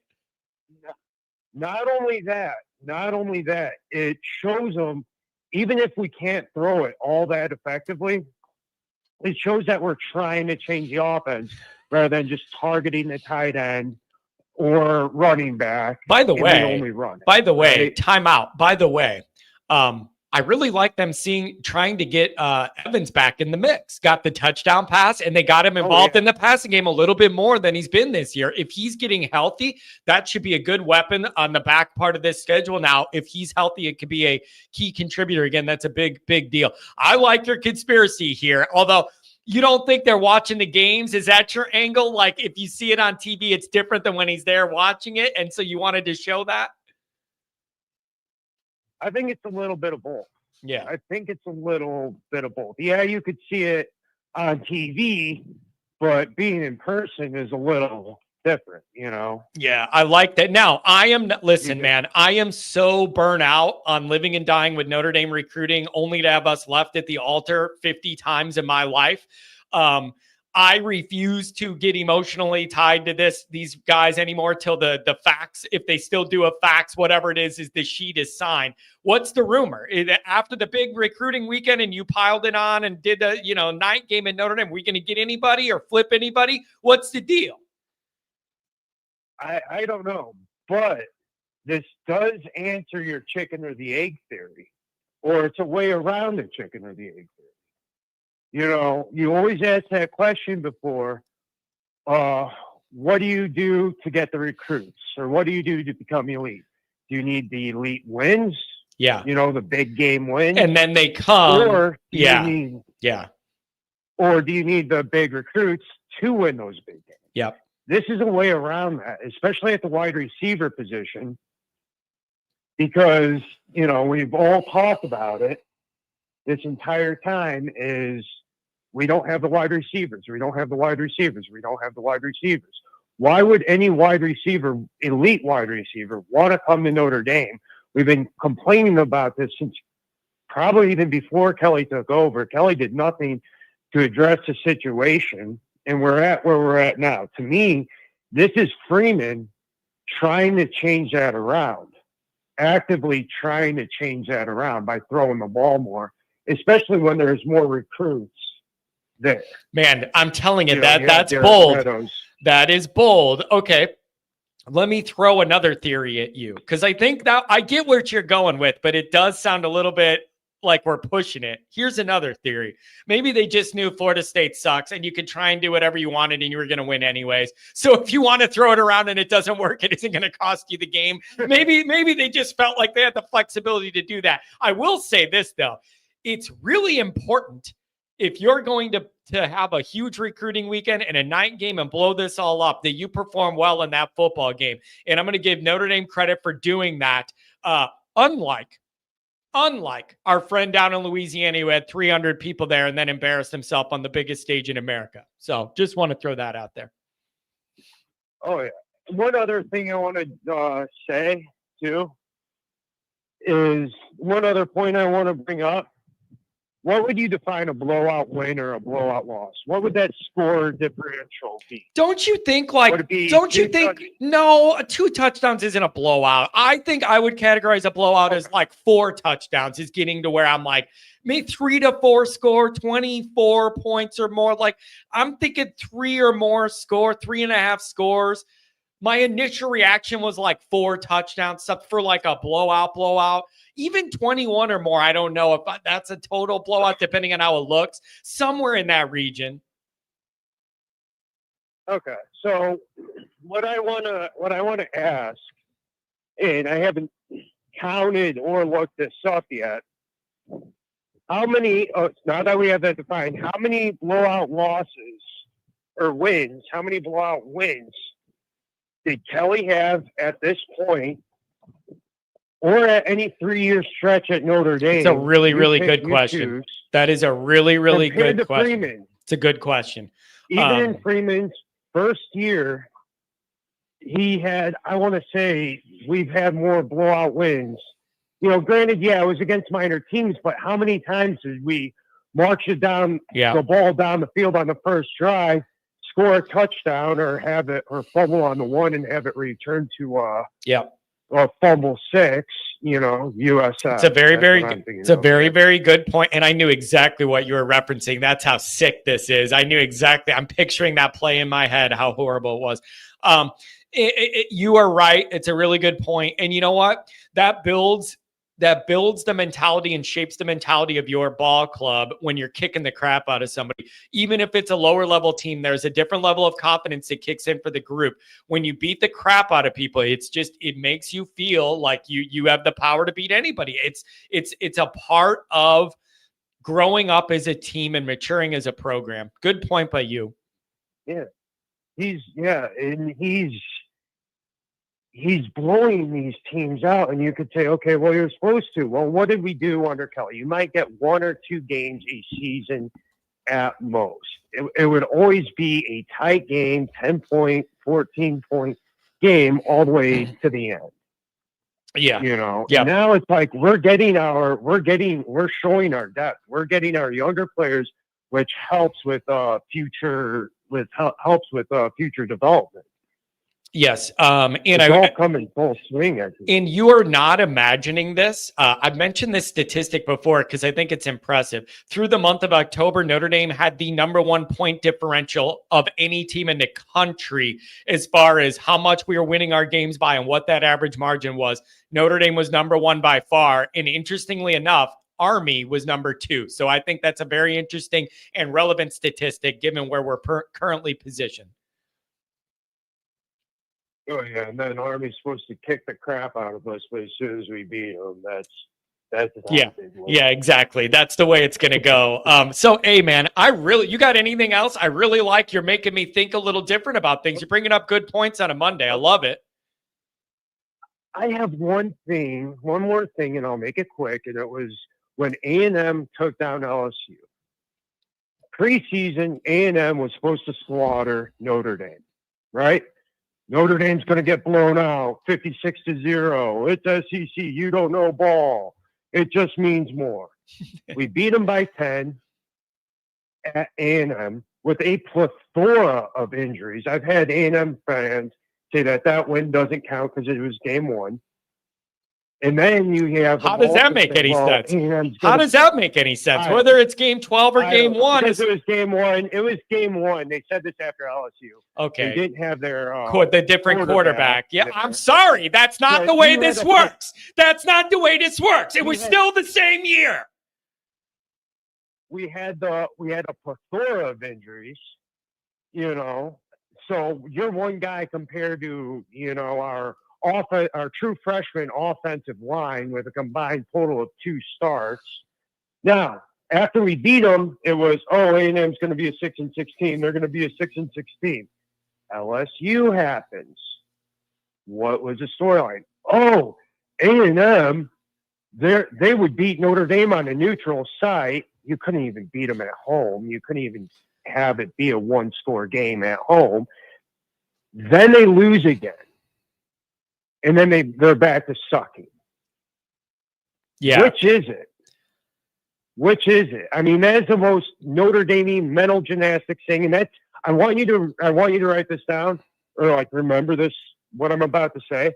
When we open up with Miami next year, let's say hypothetically, we beat Miami.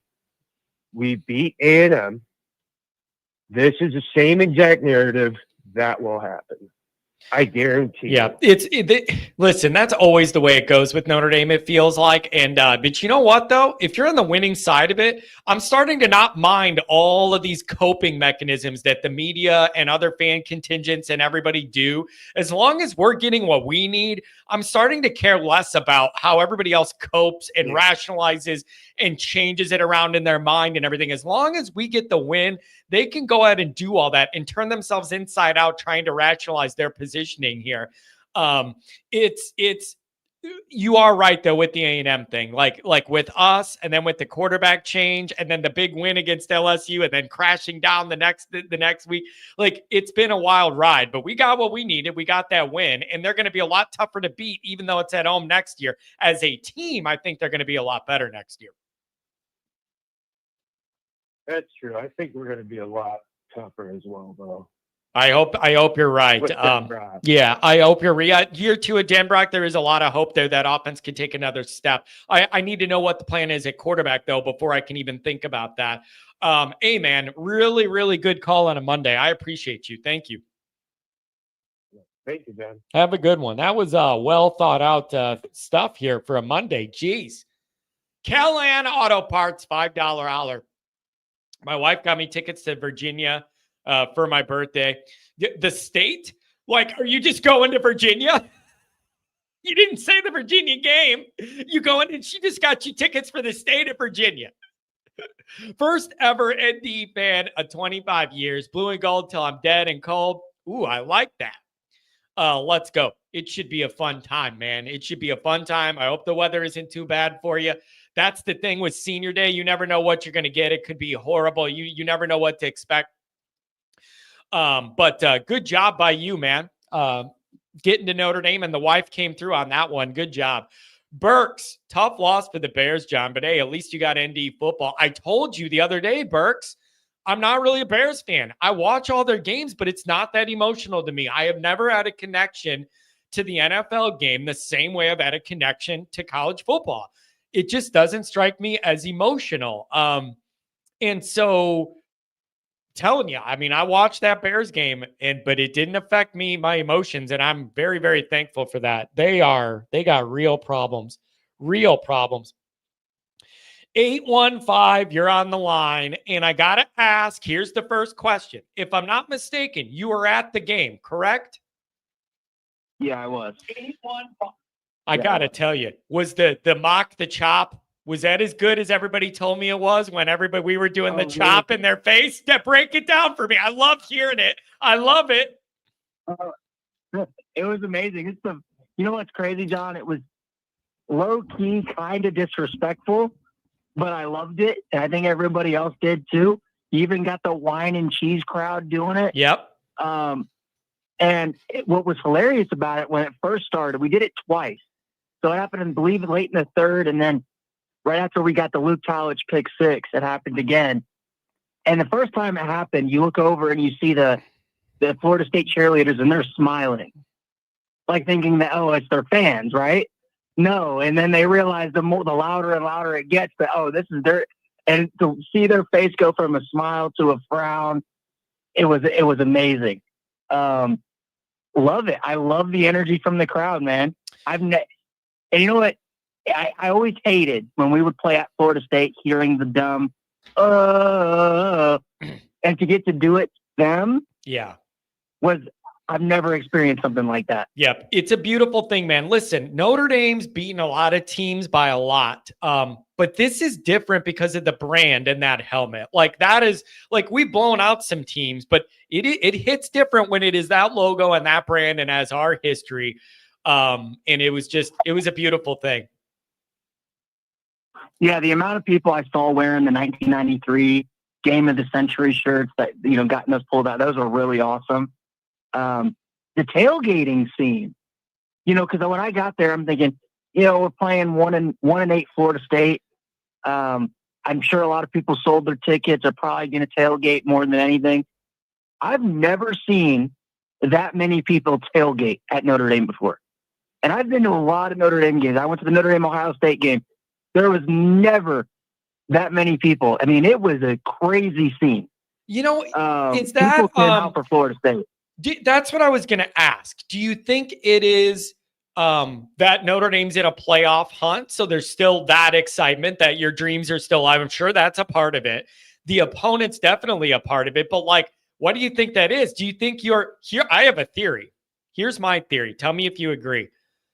For this game, night game, colder weather, not September, but November, colder weather, night game, a team that, even though it's a good brand, they're not really good. I think a lot of wine and cheesers handed over their kids to their tickets to their kids in their mid-20s, and they want to go party all day and drink in the parking lot. I am convinced that is a part of this, because all of the rich people I know across the line in the Illinois side, they don't want to go to a night game and get home at 1 a.m. That's too late for them. Even their wine and cheese, they don't want to do that, and they're not paying for a hotel. So they all give up their tickets to their kids in their 20s and they go party. That's my theory. Yeah. I mean, John, it was to the point where to get to the stadium, you could, even if you're on the sidewalk, you had to push through a crowd of people to get there. And listen, it was insane. All right. I'm going to go on an old man rant for a minute. Okay. There is a reason that I do my tailgates in the north lot. I get claustrophobic in that stadium and Joyce lot. There's too many people all jammed in there. You go take one leak and half the day's gone. It's too crowded in that stadium lot. I go to the north lot, zero waiting for the portalette. That's what I'm here for.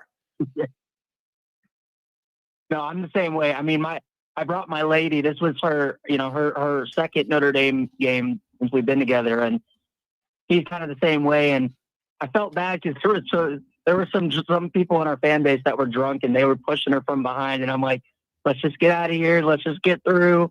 And I'm like, so I get it. So I don't know, man. What do you make of it? Being there, what did you think? What did you feel? What did you see? You think Notre Dame's going to pull this off, man? The light's at the end of the tunnel. You can't lose another game now.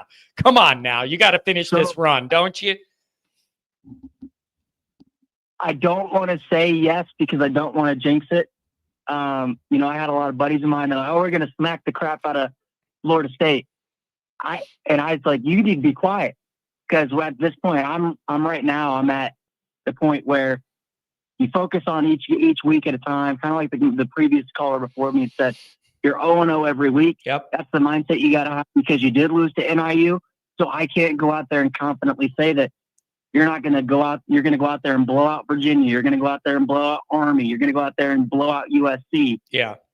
Because you lost NIU. You already, you burned that trust. Yep. And I think that Freeman has got. And I do think that maybe the NIU loss was just what this team needed, because they are playing right now. God, you hate to say Unlike other that. teams. Dude, I hate hearing that said, but I understand and am open to what you're going to say next. Does that make sense? Like, it shouldn't be what you're saying should never be, but I kind of understand what you mean, where you're going next. Yeah, because every week right now, John, you're in a playoff game. You are in a playoff game every single week. I think that also has a lot to do with the people, the fans out, tailgating, because they realize how important even a game against a 1-8 Seminoles team is. Your season is on the line. You lose one game, you're done. Yep. There is no, you're in a conference, you can go win a conference championship, you can get that auto bid. Yeah. You're not sitting here like, Tennessee and Alabama, where you can have 2 losses and get in because of your strength of schedule. You are in a playoff game every single week. Let me ask you. Let me ask you this, and I don't have the answer to this. I asked Goolsby this when we did the little live show from Jameson's the other day. I asked him this too. I want to know, how does, as the team, as Freeman and players and coaches on this team, how do you navigate needing to understand your playoff position and where you fall in the field to know your reality and all that? And no, I think it's responsible as a program. You need to know what's on the line and where your position is and everything. How do you balance that with the idea that you got 3 more games you got to win to even be a part of it? I'm struggling with that as a content maker, to not get ahead of myself. Does this team have the maturity to understand they're right in the mix here, but to put that aside and win these 3 games? It's not the easiest thing to balance. Maybe the Notre Dame people are smarter than me and they're able to compartmentalize better, but I'm having a hard time not looking ahead, and I realize it's dangerous. Yeah, and that's where I'm kind of caught, because every fan, you have that. You're like, man, the playoff seeding, we're going to host a playoff game. Those questions pop in your mind. And my thing is, I always look back to, like I said, you lost to NIU. You can't afford that. But as a fan, you always think that way. And I think this team, they weren't mature enough week 2, because I think they themselves were thinking what a lot of us thought and a lot of the media said after the A&M game was, well, we already won our hardest game. It's a cakewalk to the playoff. We're already guaranteed a spot. It's a very dangerous line you have to kind of balance, because the minute you have a misstep, you'll have an NIU game and your season's done. Yeah. I'm sitting here, John, last night, I'm sitting here, I'm thinking, because, I'm a NBA basketball fan as well. And I'm sitting here, I'm watching the Lakers game, and I'm sitting here, I'm like, man, I don't really care to watch the Lakers game right now. And I'm sitting here, I'm going, why? Because last year, Notre Dame season was over in October. The year before, Notre Dame season was over in October. Yeah. So this is the first year in the Freeman that we're sitting here in November as a fan base under the Freeman era, and Notre Dame is a legit playoff contender. Yeah, it's a really good point. And do you agree? And this is the ultimate chicken and the egg. I feel like Freeman seems a little more comfortable and confident in his leadership style and how things are going and how he carries himself and the messaging and everything. I feel like he's grown, but my question is, it is a chicken and the egg. Is it you win a bunch of games in a row and suddenly you feel and look more confident as a coach, or is he coaching better and that's why you're winning 7 in a row? Like, which comes first? Do you get what I'm asking? Yeah, I think it is kind of a chicken and the egg type of question. I think a lot of it is a mixture of both, but I think that after the NIU game, I think Freeman kind of had a wake-up call. I think the team had a wake-up call, and I think we also got to remember this is Freeman's first actual team where his guys are starting pretty much everywhere. His recruits everywhere.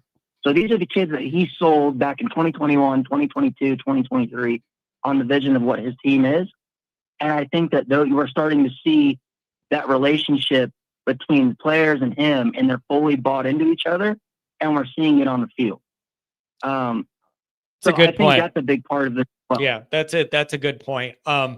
Yeah, it's I don't know, man. We're getting down to the wire here, man. Everything's in front of Notre Dame. What do you expect for I can't let you leave without asking. What do you expect from the rankings tomorrow? Are you confident those two lost teams will be below Notre Dame and Miami's bumped out, or do you think there'll be a surprise here? What do you think? So I have a weird feeling, and I disagree with this. I have a weird feeling the committee, it might move us up to 9.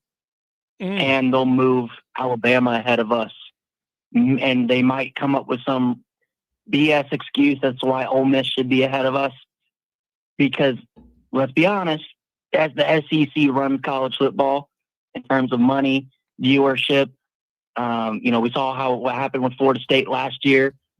I think that there's this SEC mindset that, this is the SEC, best conference, that Alabama lost to Vanderbilt. But we'll forget that Ole Miss lost to Kentucky, who is 3-6 right now and is at the bottom of the barrel of the SEC at home. By the way, we'll forget that because they beat Georgia. I disagree with that. I honestly think, John, I don't know how you feel.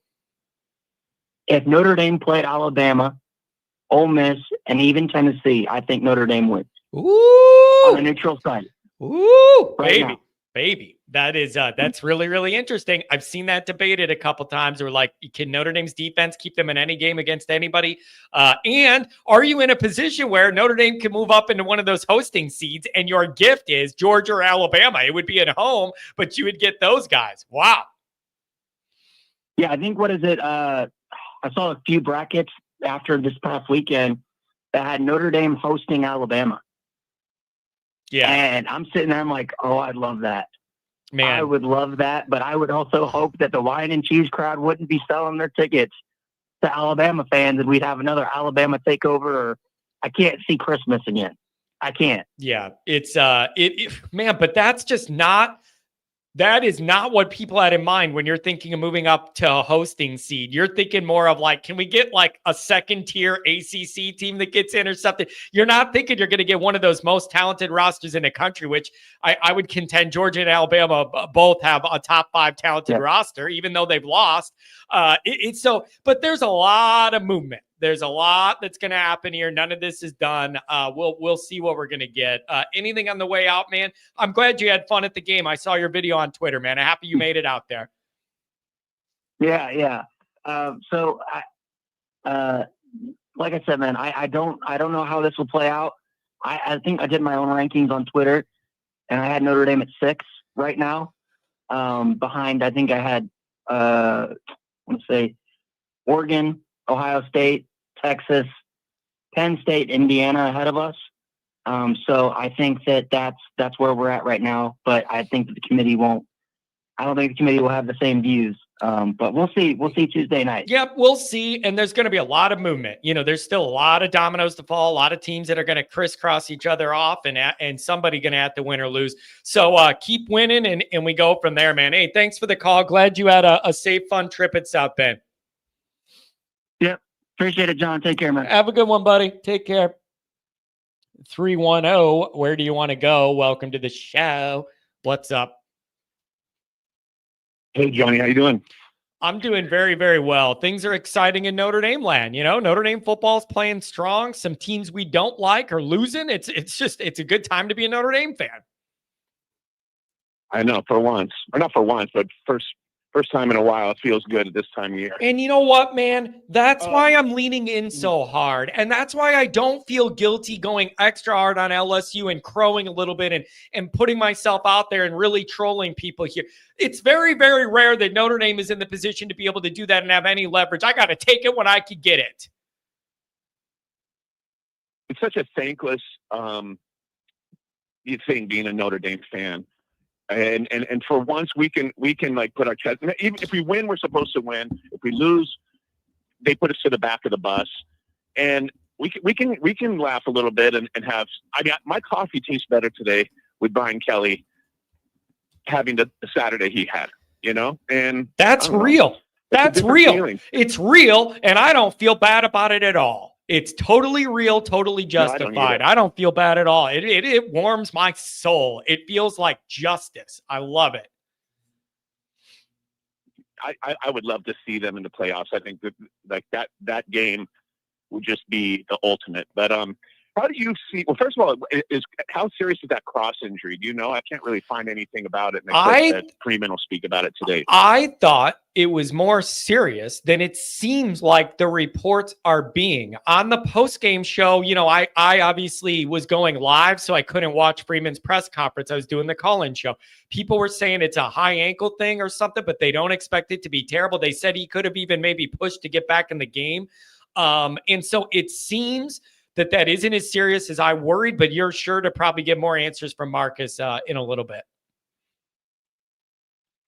It's I mean, with the games in front of us, I think that we could get some rest for him. I don't want to take them for granted, but it feels like if he needed a week off, it would be any one of these. Well, at least the next 2 games. SC still scares me. Maybe it's just because it's SC and it's our rival, and you just never know. I mean, after Northern Illinois, we should never take anything. You know what, man? But I think that's fair. I think that's fair. And the other thing is, if you look into USC deeply, it's a little interesting. They have a boatload of losses, but like all of them are by like a score or less, and they've been winning in the fourth quarter in every game they've lost. So it's a little, I'm a little on edge because they got a bunch of losses, but like they've all been close and they've been in all the games and never. And so, and you're going out there and it's sleepy after Thanksgiving and it's hard to fly out there and look alive on Thanksgiving weekend when everybody's being lazy, laying around after eating turkey. There's just something about whenever the off years and we have to go west, there's something about it that's tricky. Now, and I think in our little Notre Dame soul, to think that our season ends with a USC loss after all of this, I will jump off a building. I'm telling you, I don't know how I could. Dude, this has been a mainstay thought in the back of my brain for a while now, since this winning streak has developed and continued. That has been in my mind when I say you've come too far to let something stupid happen now. It's in my mind. I'm thinking of it exactly how you are. Yeah, I think it's PTSD being an Irish fan too. It's because we've seen that movie, and it's just But how do I really feel? I think we're going to kick him in the teeth. That's how I felt last time. And watching that game on a big screen with my son and a couple of his friends, and we just came out. I think Xavier Watts had a pick like right from the Getty up. I think it was him. Yeah, and we're the better team, and I'm wondering if. I mean, since they've had such a crappy season, I wonder if the seniors on that side are any of them that might go into the combine. Yep. Might like do you think they'll let off, or do you think they're buying into the rivalry? Because that's we're the gonna be thing. Fired up. We're going to have something to play for. Yep. You're right on it. You're right. Do they get opt-outs, guys that are like, or is it this whole like, okay, we're not winning anything, but this is our big chance to do something for the year? Like, I don't know, man. I don't know. But the other thing I know is I got to worry about a couple games before I get there. So I'm struggling. I'm struggling to have a respect for all of these individual instances we need to honor the right way before we get not only to that game, but what comes after it. And I know it's dangerous to have these conversations about the playoff and the seeding and whatever. So I feel like I'm a little out of pocket even writing and talking about these things. But at the same time, that's what everybody's writing and talking about. So I'm in a weird place with this. I am. I'm in a weird media place with this. I'll give you an example, man. When Notre Dame was in their break, the off week, right? So you had 2 weeks between games. I got a bunch of articles to write for Sports Illustrated. I do 3 a day. And what did you pivot to? There was no game. So you talked about what was coming up with the playoff rankings because there was no game. And that's the natural thing people want to think about. But it's dangerous. And I'm not acting like I'm immune to the danger. I'm aware of it. We're not buying into the Freeman game by game, day by day, play by play philosophy by talking about SC, but I can't help it either. Yeah. I think we're going to get there. I think and if you look at the odds makers, we're not alone. Well, wait. You're out west. You're in California. Are you not, or am I dreaming that? Yep. Okay, so listen. I'm born and raised in LA. I thought so. 5 people born and raised in LA. So then here's my thing is, I think you should be allowed to worry a little bit more about this because it's your world. You know what I mean? Like you're out there and you're one of us, but you're so far out there. I feel like you should have a little exemption to be allowed to think about this a little more than anybody else. I drink and hang out with SC fans. You know how painful that is? Yeah. My whole life. One of my best friends, my first fist fight was 11 years old with my best friend who lived next door. And the fight was over Notre Dame USC, and I got my ass kicked. So ever since that day, I walked out of that stadium. You'll like this. One time I was walking out with my father and my son, and we I can't remember which game it was, but we kicked their ass. And we're walking out unsolicited. A USC fan, a woman, comes up to me and goes, "Notre Dame has nothing to do with Ireland." And I said, Jesus. What? I didn't, but it's brutal over there. That I'm going to that game with a bunch of friends, and it's not. There's a lot of entitled people there, and it's not. Yeah. It's not South Bend, I'll tell you that. Yeah. It's tell them to go hit the surf or go surfing or go rob a CVS. Tell them to go do some other California hobby. Okay, seriously, tell them to go do something else. Yeah, no, I'll just, I can't. One time, actually twice now, I've hired a bagpipe player to walk my friends and I in. And, no way. We make it fun. Wait. Are you kidding? Yeah. Are you kidding? Or have you really done that? No, I'm not kidding. Dude, no, that's I'm dead serious. I've got the guy on the guy on speed dial, and he's being hired this time. You got to record that. It's so that we could use it for content. I'm not kidding. I want to see that on film. You got to have somebody record that and email it to me. Yeah, it gets better. I'm not proud of it, but one time, anyway, we do it and we stay classy, but we make it fun. But yeah, I've got the guy on speed dial. He's ready. Man, dude, that is amazing. I love it. So what do you have? You got any predictions for this playoff thing, or what else is on it? Where we're going to fall tomorrow? You think the 2 lost teams will be behind us? What do you think here? Anything else? No, I'm a little confused by it right now, to be honest. Like I'm not in the weeds with it. I was actually going to ask you if you had your way, like how would you want it? Because I've seen there was one model that showed us playing Penn State at home. And if that's the case, I'm buying, I don't care what it costs. We're getting on a plane from LA. Hosting Penn State at home would just be the ultimate. How do we get there? Yeah. That's where the playoffs, to me, this new system, just shows how great it is. Like that to me, that's so exciting. Yep. I have no idea. How would you want it? Like, what games should we be? Yeah. I tell you what I want is I want Notre Dame to maneuver into a home seed, but not face an SEC team. That is my ultimate. That's where I'm kind of at. That is my overall, without getting into the weeds about how many games need to happen for us to position. My overall takeaway is the ideal scenario would be maneuver into a hosting seed, but avoid Alabama and Georgia. Anything other than that, I think, is very doable, with the understanding that you're not going to face an Oregon or whatever anyways, because they're going to have the automatic bye probably, or being a big. So that's what I'm thinking. Find a way to get a home seed and then avoid an SEC team in the first round. That is my initial priority. That's my thought. So you're saying that, though, and I get it and I agree, because we have the best shot at moving on to the next round, which I totally get. But then I would argue, I'll just argue the other side, not that I'm on this side, but I always like I'm a Dodger fan, and we went through the Padres, through the Mets, through the Yankees. Yeah. Like, it couldn't have been better. It's more glorious, longer the battle, sweeter the victory kind of thing. Wouldn't it be great, though, if we beat Georgia or Alabama? Like, what would, because I really think, and maybe I'm just being, maybe I'm just so confident and loving this team so much. I think we compete. I think we compete with anybody right now. Dude, Oregon is, I'm with you. No doubt. I'm totally with you, but it's just, how do I want to put this? Like, I don't want to shy away from stiff competition, but the idea of sliding into a hosting seat is that you would have an easier game round one, not play Georgia, right? Like that's the whole concept. Even though they have 2 losses, I respect that talent and that roster. So, and they're not going to be a team. Georgia will never be a team afraid of any environment. Yeah, it could be cold in South Bend, but there ain't any loud noises in a crowd that's going to affect Georgia. They're used to it in the SEC. Like the idea is you host a round one game and you don't play one of the most talented, if not the most rawly talented team in America. That would be ideal. So give me Penn State. Give me Penn State. Give me Indiana. Give me something like that. Even I don't know. It's so it would just be a tough draw if you ended up with a home game and it's Georgia. That's all I'm saying.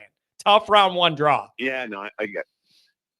So what games are we paying? What games here in these next 3 weeks? We obviously have that Indiana game gets interesting. Right? Indiana, Ohio State is going to be really, really interesting. I think that's going to be great. And then am I dreaming, or is Georgia, Tennessee not this week or next week? And then there's going to be another team losing there. Either Georgia's going to drop out with another loss or Tennessee's going to drop lower with a second loss. So you have that. And then you have Texas A&M coming up. There's a lot of big stuff still in play. Yeah, I'd like to see Georgia take another loss and go away. That helps the scenario you just talked about too. Yep. So I don't know, man, but it's like I want to be able to compartmentalize. I want to be able to do all of these things in my brain at the same time. Respect what's in front of us and not get ahead of us, but also look down the road a little bit. Like I am struggling to maturely process all of this at the same time. Look at this. Somebody put in the chat, good caller. California doesn't deserve you. That's a really, really good comment. That's really good. I like that. That's good. Yeah. Being a Notre Dame fan there are parallels to being from California. Everybody just has a stereotype. Yeah. There it is. Well, hey, represent us out there. Anything else, my friend? This is a good California call. Crystal clear phone line too, by the way. From Jamaica, calling you from Jamaica. No wonder. Are you really? Come on, man. Well, okay. Yeah, no, I think I'm done, man. If you could maybe suggest some type of sleep aid, because if that Penn State game goes down, I don't know how I sleep at night. I will not. That week, I'll be shattered before even the tailgate starts. This is a very exciting year. I'm glad everybody got it together, and I think it's a testament to the coaching. Just the opposite of fish things from the head down. Our Freeman's got this thing in order. Yeah, and I think he's got the kids playing for him like we thought. That's what we bought into. That kids like him. They're playing for him. They're believing. They bounce back. Their head is down. They're in the moment. They're talented. Riley's got it together. Better than he was. We were all dissing him not long ago. I was. So I like where we are. I just think the same focus week by week. Just because we jumped ahead to SC, I know it's week by week, but I'm excited, man. Yeah, I'm really excited. Trending in the right way. Hey, touch base, man. Stay in touch. Good call. Thank you. Yep. See ya. Yep. Thanks, man. All right. We need some California people. The NIU loss. Jimmy Page here. I like your music. NIU loss equals 1.5 to 2 losses. Am I wrong? I kind of understand the theory. I don't know if it applies or translates directly into the rankings, but I understand the philosophical theory, and I don't totally disagree with it. Jay Lamont, $2 holler. We'd pick off Beck 5 times. Georgia would be food. Whoa. Wow. And I always picture whenever I see Jay Lamont's name, but you remember Wells Lamont, and I remember after the Snow Bowl, the 2-pointer Reggie Brooks, and I remember the Wells Lamont player of the game, scholarship player of the game is Reggie Brooks, who had the hot hand today. I still remember that line. Nikki Dean loves to be heard and seen. He's going to be the last one on today. USC is the perfect team before the playoffs. Fast players, good QB play, good skill players, perfect prep. Only if you win it, Jay. Only if you win it. And if you lose it, you're going, well, now we're out. So that's kind of tough. How good is Oregon really? They only beat Boise by 3. I don't know. Everybody has an off day. Nikki Dean loves to be heard and seen. What's up? Good morning. Hey, good morning, John. How are you? I'm doing very, very well. I'm feeling good about Notre Dame. I like a lot of the other results around the country. Notre Dame and Notre Dame fans had a really good weekend, Nick. Yes, we did. The only thing that could have made it better was if Alabama also lost, but that's another story. Nick, listen, I man. Listen, I want to be honest. I know the mature thing was probably to root for Kelly to beat Alabama so they would be eliminated with 3 losses. And then if Kelly kept winning and we kept winning, we would have tiebreakers over both of the teams, USC and A&M, that beat Kelly, so they would be perpetually behind us in the stand. I understand that was the mature way to view it. I guess I'm just that immature. I was rooting against Kelly the whole time, and I'm not afraid to admit it, even if it was partially maybe against Notre Dame's best interest. I can't help it, man. I admit it. I was rooting against Kelly. I wanted him to get embarrassed, and he did. I was too halfway through that first quarter. I was like, just smoke him. Just smoke him now. Beat him by 32. I don't care. I just want him to be embarrassed. But I'm really excited because I saw one playoff predictor saying that Notre Dame was going to be the 9th seed and IU was going to be the 8th seed, and they were going to play in Bloomington, which is only an hour away from my house. Here's the thing, though. Here's the thing, Nick. I got to bring this up. Goolsby was talking about this, and I've seen this a couple other places. Am I the only one that's not reacting to any of these brackets yet at all? Because it's all going to change. Like, I am not. Oh, yeah. I'm not looking at any of these on Twitter and like, oh, man, I'm really thinking hard about us playing Penn State or whatever. Like, I think so much of this is going to move that I'm not even really paying attention to those little preview matchups yet. Well, I'm just doing it for fun. Yeah. You know, I know that everything's gonna get spaghetti bowled, right? Yeah. Because we're gonna have at least 3 more losses in front of us. So what does that do to Notre Dame if we win out? We should move up, right? So yeah. I'm hoping we host the game. That's what I'm hoping for. Oh yeah. I don't care who we play. Well, let me rephrase that. I hope we don't play Georgia or Alabama, just like you. But I'm hoping we host the game. That would be great. Oh yeah. And when we do, I'm dressing up as Santa Claus. Oh, that's My wife's perfect. dressing up as Mrs. Claus. See, it's so perfect. I'm telling you, I want Rudolph flying around. I want Frosty the Snowman in the crowd. I want Santa Claus there. I want Christmas lights. I want a home game, and I want it cold, damn it. Yes, totally cold. Not like last Saturday. Last Saturday was too warm. Those Florida boys got off easy. Yeah. It should have been like 22, not 42. Yeah. You're right. They did kind of get let off easy. But I'm just telling you, man, things are trending up in Notre Dame land. I'm very proud of this. I'm very proud of this team for their comeback. I'm very, very happy for Marcus Freeman that he was able to steady the ship. And now you're on a nice winning streak. And I feel I feel good about where this is trending, but you need to finish it off, Nick. If you go out there and lose to USC or something, it's going to ruin all of what's been building and all the positive momentum from week 2 on. It's all going to be down the toilet unless you finish this off. You got to win 3 more games. That's it. Yep. And John, you got to quit putting that out in the ether, brother. I'm just saying that. I know, but I just make it happen. I just feel an obligation to bring up like what's in my mind. And it's just, you've come so far. You can't fall short now. And I need this team to be more focused than I am, because I'm the idiot writing about the playoff and doing these things for content. I need them to be more dialed in than I am. That's for sure. Oh, I think they are. I think they will be. Good. I mean, we had Cross go down and Mills stepped right up, He didn't take a snap off. So I think the whole team is focused a lot more than they ever have been under the previous administration. Yeah, it's I'm with you, man. But man, I like where we're trending. And with that defense, you could beat anybody with that defense is what I want to convince myself of. I don't know whether it's true or not. What is it? 11.8 points a game right now? Yep. Isn't that what I heard you say? Yep. Under 12 points a game.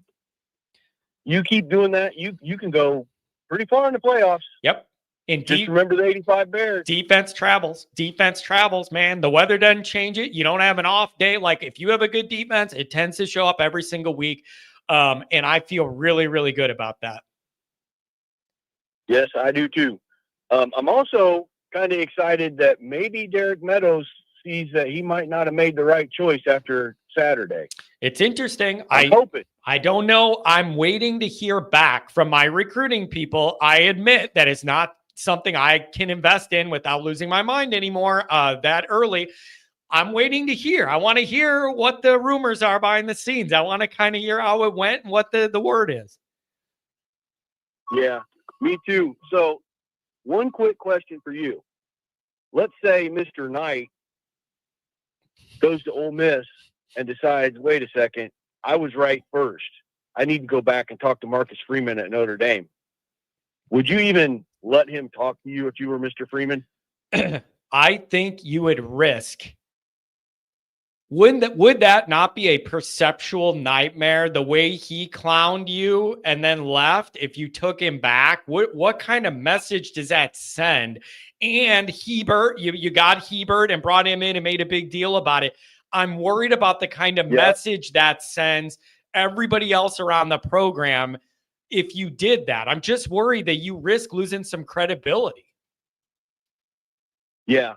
And I know that if I were Mr. Freeman and my secretary said, oh, there's a Deuce Knight on the phone for you, I'd say, yeah, keep him on hold.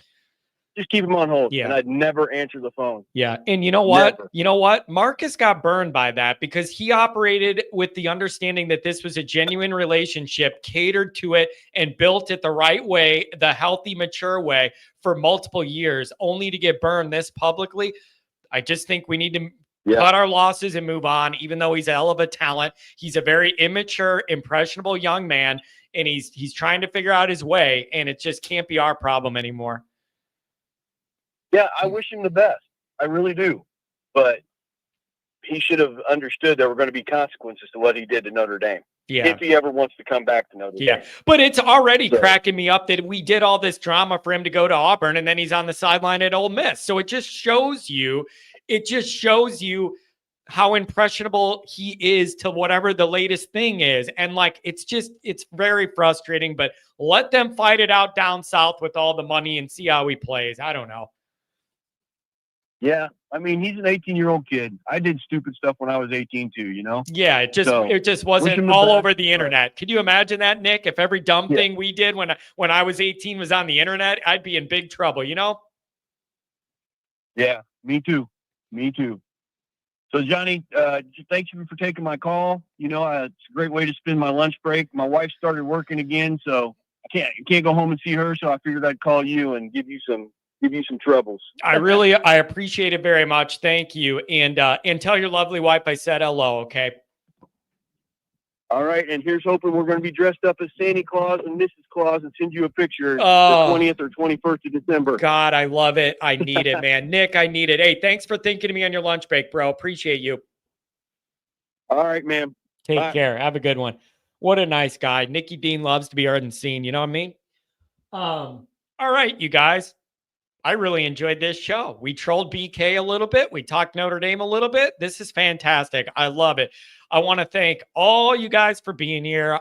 There's some new people in the mix, you guys. There's some really new people here and some new screen names. I'm really glad to have some different people in here. Brian New York says, blame the parents. So dumb. Listen, I've thought about that too. Everybody's on the edge of their seat for Freeman to talk and say nothing. I'm still going to complain about that, you guys. I do Notre Dame content media for a living, and I do not watch Freeman's pressers. It annoys me. He says nothing. The only valuable part of a Notre Dame coach's presser is injuries. That's it. It's the only thing that can't be manipulated.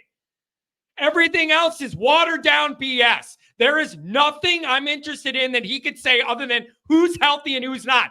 You need to understand, Notre Dame fans, everything else is PR polished BS. That's it. Health updates is the only value I find in any presser from any coach. Unless it's a guy that's really going to let it rip. And they have clamped down on Freeman so much, You don't get that. They have taught Freeman in 3 years. You need to shut it down and not say anything, because anything you could say will or can be used against you and get spinned around. It's amazing how open he was when he got hired to now.